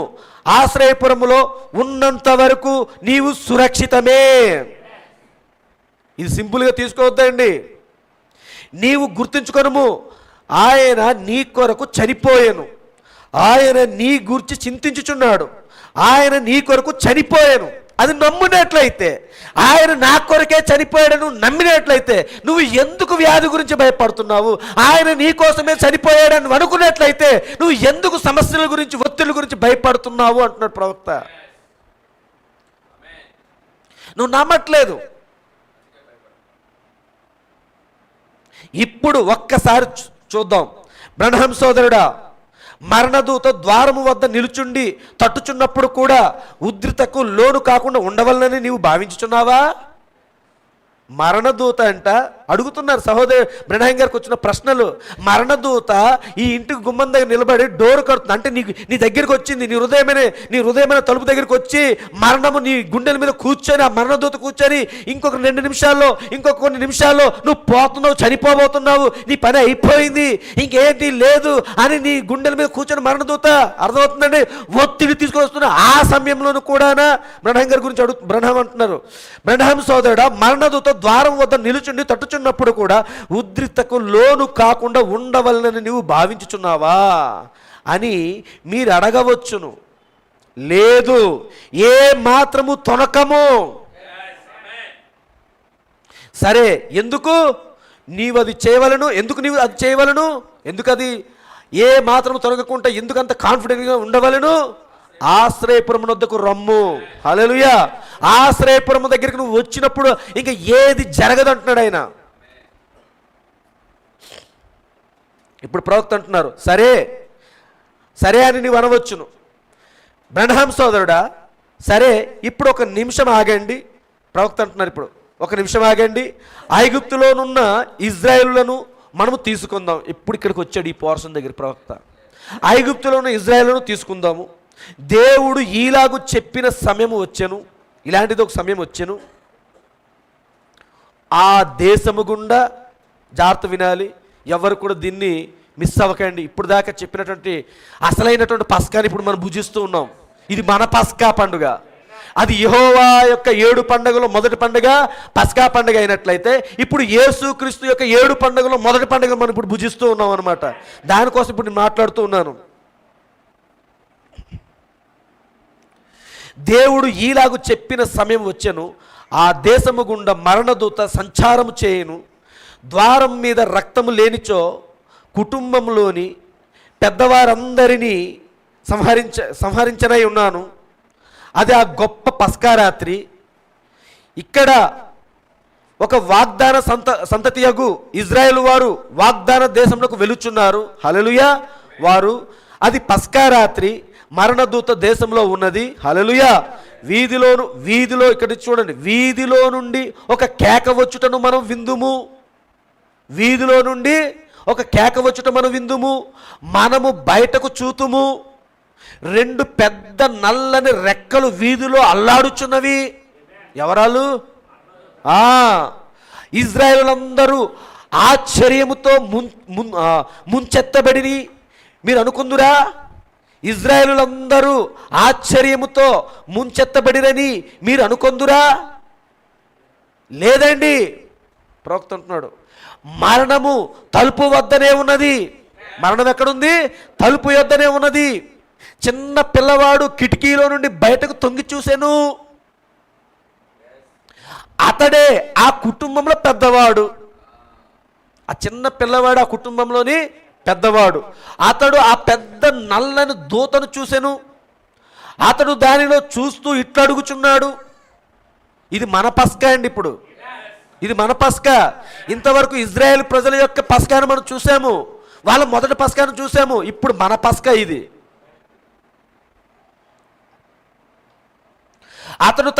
అతను దానిని చూస్తూ ఇట్లా అడుగుచున్నాడు. ఏమని? నాన్న, నీవు నన్ను ప్రేమించుచున్నావా? తండ్రిని అడుగుతున్నాడు, నాన్న నీవు నన్ను ప్రేమించుచున్నావా? కుమారుడా, నిశ్చయంగా నిన్ను ప్రేమించుచున్నాను. సరే గాని నాన్న, నేను నీకు మొదటి కుమారుని కదా? అవును కుమారుడా, నీవే పెద్దవాడవు. నాన్న అటు చూడు, ఆ దూత పిల్లవాడిని పట్టుకున్నది. నాన్నతో చెప్తున్నాడు ఇప్పుడు ఈ అబ్బాయి. నాన్న కిటికీలో చూస్తున్నాడు. ఈ అబ్బాయి చూసి, నాన్న అటువైపు చూడు, ఆ దూత పిల్లవాడిని పట్టుకున్నది. ఆ బాలుని నేను ఎరుగుదును, అతనితో నేను ఆడుకున్నాను. ఇదిగో ఆ దూత ఇటు మన ఇంటి వైపే వచ్చుచున్నది. మీకు అర్థమవుతుందండి? కానీ కుమారుడా, ద్వారబంధపు కమ్ములు చూసావా? అర్థమవుతుందండి? ద్వారబంధపు కమ్ములు చూసావా? హల్లెలూయా. నాన్న అతడు నన్ను పట్టుకొనునా? అడుగుతున్నాడు అబ్బాయి. నాన్న అతడు నన్ను పట్టుకొనునా? లేదు బాబు, అతడు నిన్ను పట్టుకోజాలడు. ఎందుకని? అది ఆయన వాగ్దానము. హల్లెలూయా. నేను రక్తమును చూచినప్పుడు నిన్ను దాటిపోవుదును. అదే మన పస్కా. అర్థమవుతుందండి? వాళ్ళు ఛాయారూపకంలో ఉన్న ఒక గొర్రెపిల్లని వధించి ఆ రక్తానికి అంత శక్తి, అంత పవర్ ఉన్నట్లయితే నిజమైనటువంటి నిజ స్వరూపంలో ఉన్నటువంటి గొర్రెపిల్ల యొక్క రక్తం ఇంకెంత శక్తి ఉంటుంది? మనం నమ్మట్లేదు, మనలో అవిశ్వాసం ఉండిపోతుంది. మనలోని నిజంగా పరిపూర్ణమైన విశ్వాసం ఉన్నట్లయితే, గత వారమే చెప్పాను, అబ్రహాముకి కుమారుని పుట్టిన తర్వాత విశ్వాసం రాలేదు. పుట్టక మునిపే పుట్టినప్పుడు ఎలా ఉంటాడో అంత విశ్వాసాన్ని పొందుకొని ఉన్నాడు. పుట్టిన తర్వాత ప్రజలందరూ ఏం చూశారు? అబ్రహాముని చూసి, ఓ అబ్రహాము కనులే ఉన్నాయి, ఓ శారా లాంటి పెదవులే ఉన్నాయి, అబ్రహాం లాంటి ముఖ్యం ఉంది అని అందరూ అప్పుడు చూశారు. కానీ అతను పుట్టక మునిపే అబ్రహాం లాంటి కనుల్ని అబ్రహాం చూశాడు, శారా లాంటి పెదవుల్ని అబ్రహాం చూశాడు. అదే విశ్వాసం. ఆ విశ్వాసం ఇప్పుడు నీలోకి రావాలి. అదే వాగ్దానం కూడా మనకి చెప్తున్నాడు ఆయన. అది ఆయన వాగ్దానము. నేను రక్తంను చూచినప్పుడు నిన్ను దాటిపోవుదును. హల్లెలూయా. వెళ్ళి, చూడండి తండ్రి అంటున్నాడు, వెళ్ళి నీ బొమ్మలు తెచ్చుకొని ఆడుకోనుము. హబ్బా, నీ వర్తమానాలు తెచ్చి చదువుకోనుము. అర్థమవుతుందండి? నీ వర్తమానాలను ఆ కబోర్డ్లో ఉన్న వర్తమానాలు తీసుకొని ఇంటి దగ్గర ఎక్కడ మూలలో కూర్చొని చక్కగా వర్తమానాలతో ఆడుకోవాలి. వీడియో గేములతో ఆడుకోవడం కాదు, వర్తమానముతో. ఎందుకంటే బయటనే ఉంది.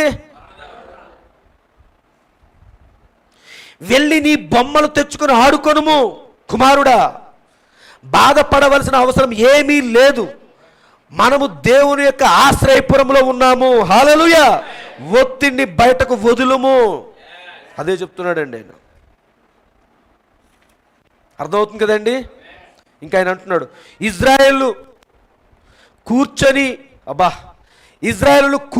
బయట మరణదూత, అక్కడ బయట ఉన్న ప్రజలు, ఆ యొక్క ప్రథమ సంతానం ఎవరైతే ఉన్నారో వాళ్ళ యొక్క మరణ కేకలు వినబడుతూ ఉన్నాయి. కానీ లోపల ఇజ్రాయేల్ ప్రజల పరిస్థితి ఎలా ఉందో చూడండి. ఇజ్రాయేలు కూర్చొని బైబిల్ చదువుతూ ఉన్నారు.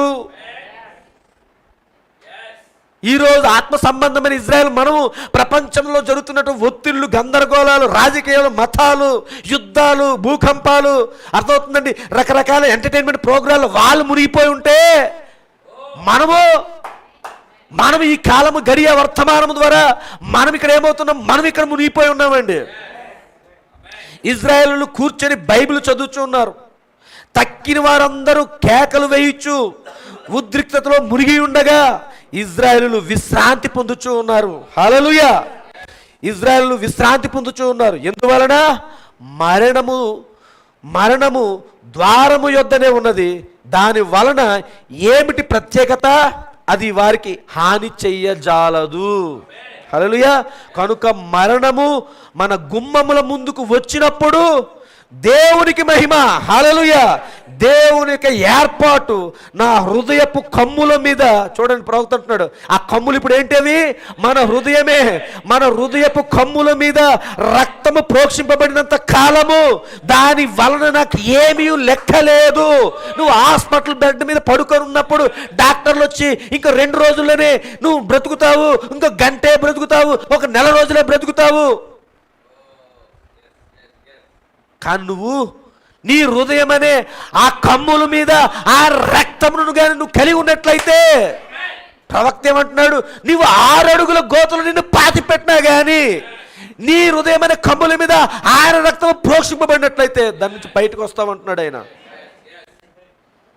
అందుకే చెప్తున్నానండి, ఉదయకాల సమయంలో దేవుని యొద్దకు సమీపించుట మార్గం ఏమిటి అంటే ఒకే ఒక మార్గం. రక్తం లేకుండా ఆయన ఏ మార్గం ఏర్పాటు చేయలేదు. నువ్వు నిత్య జీవం పొందుకోవాలన్నా, నీ పాపాలకు క్షమాపణ కూడా నా రక్తం దగ్గర ఉంది. మరలా దేవుని సన్నిధిలో దేవుని ఎదుగు నువ్వు సమీపించాలంటే ఏకైక మార్గము రక్తమే. ఆ రక్తం ఎవరిదో కాదు కానీ ప్రభు అయిన యేసుక్రీస్తు రక్తమే అండి. ఇప్పుడు ఆ రక్తం ఈ వర్తమాన రూపంలో మన మధ్యలో ఉంది.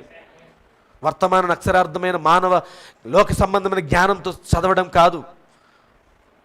నిజంగా ఆ వర్తమానం గురించి నువ్వు పోరాడినప్పుడు ఆ వర్తమానంలో ఉన్న శక్తి నీలోనికి వస్తుంది. ఇప్పుడు పోరాడినప్పుడు వర్తమానంతో నువ్వు పోరాడాలి. ఆ దూతతో యాకోబు ఎలా అయితే పోరాడాడో అలాగే నీవు కూడా, ప్రభువా ఈ వర్తమానం ఇప్పుడు నేను చదవడానికి సిద్ధపడుతున్నాను, నిజంగా ఈ వర్తమానంలో ఉన్న శక్తిని అనుభవించాలని చూస్తున్నాను అని చెప్పి నువ్వు వర్తమానంతో పోరాడుతూ ఉన్నప్పుడు ఖచ్చితంగా ఆ వర్తమానం నీతో మాట్లాడుతూ ఉంది.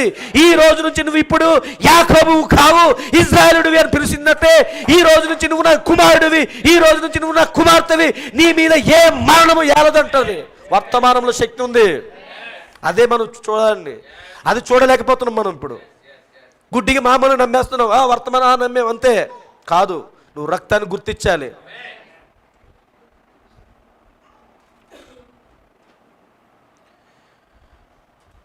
లాస్ట్ పేరా. కనుక మరణము మన గుమ్మముల ముందుకు వచ్చినప్పుడు దేవునికి మహిమ, దేవుని యొక్క ఏర్పాటు, నా హృదయపు కమ్ముల మీద రక్తం ప్రోక్షింపబడినంత కాలము దాని వలన నాకేమీ లెక్కలేదు. హల్లెలూయా. అది నన్ను తొందర చేయజాలదు.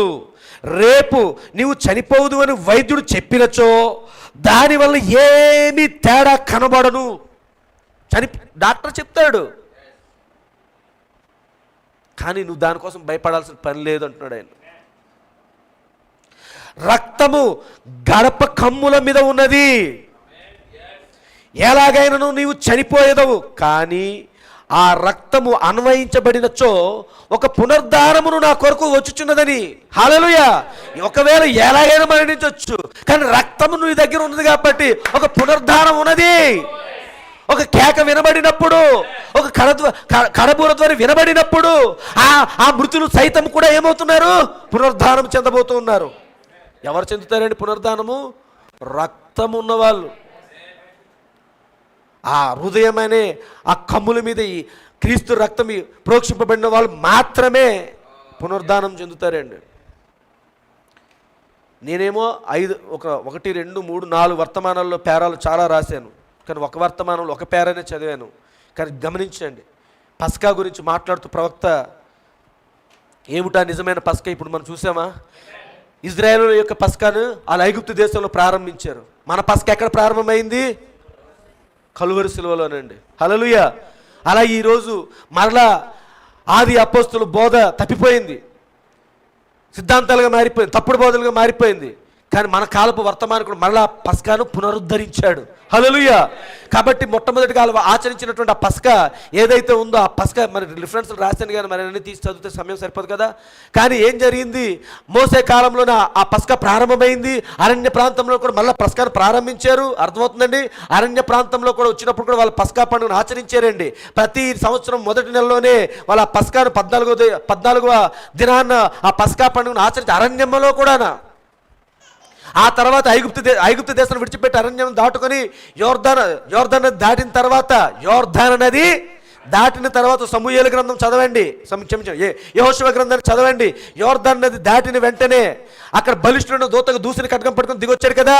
ఆ సందర్భానికి కొద్దిగా ముందుగా వాళ్ళ కొత్త దేశంలోకి అడుగుపెట్టినప్పుడు మరలా వాళ్ళందరూ కూడా ఏం చేశారు? మొదటి నెలలోనే అడుగుపెట్టారు. అక్కడ కొత్త దేశంలోని మొదటి నెలలోని 14వ దినాన పస్కాను ఆచరించారు.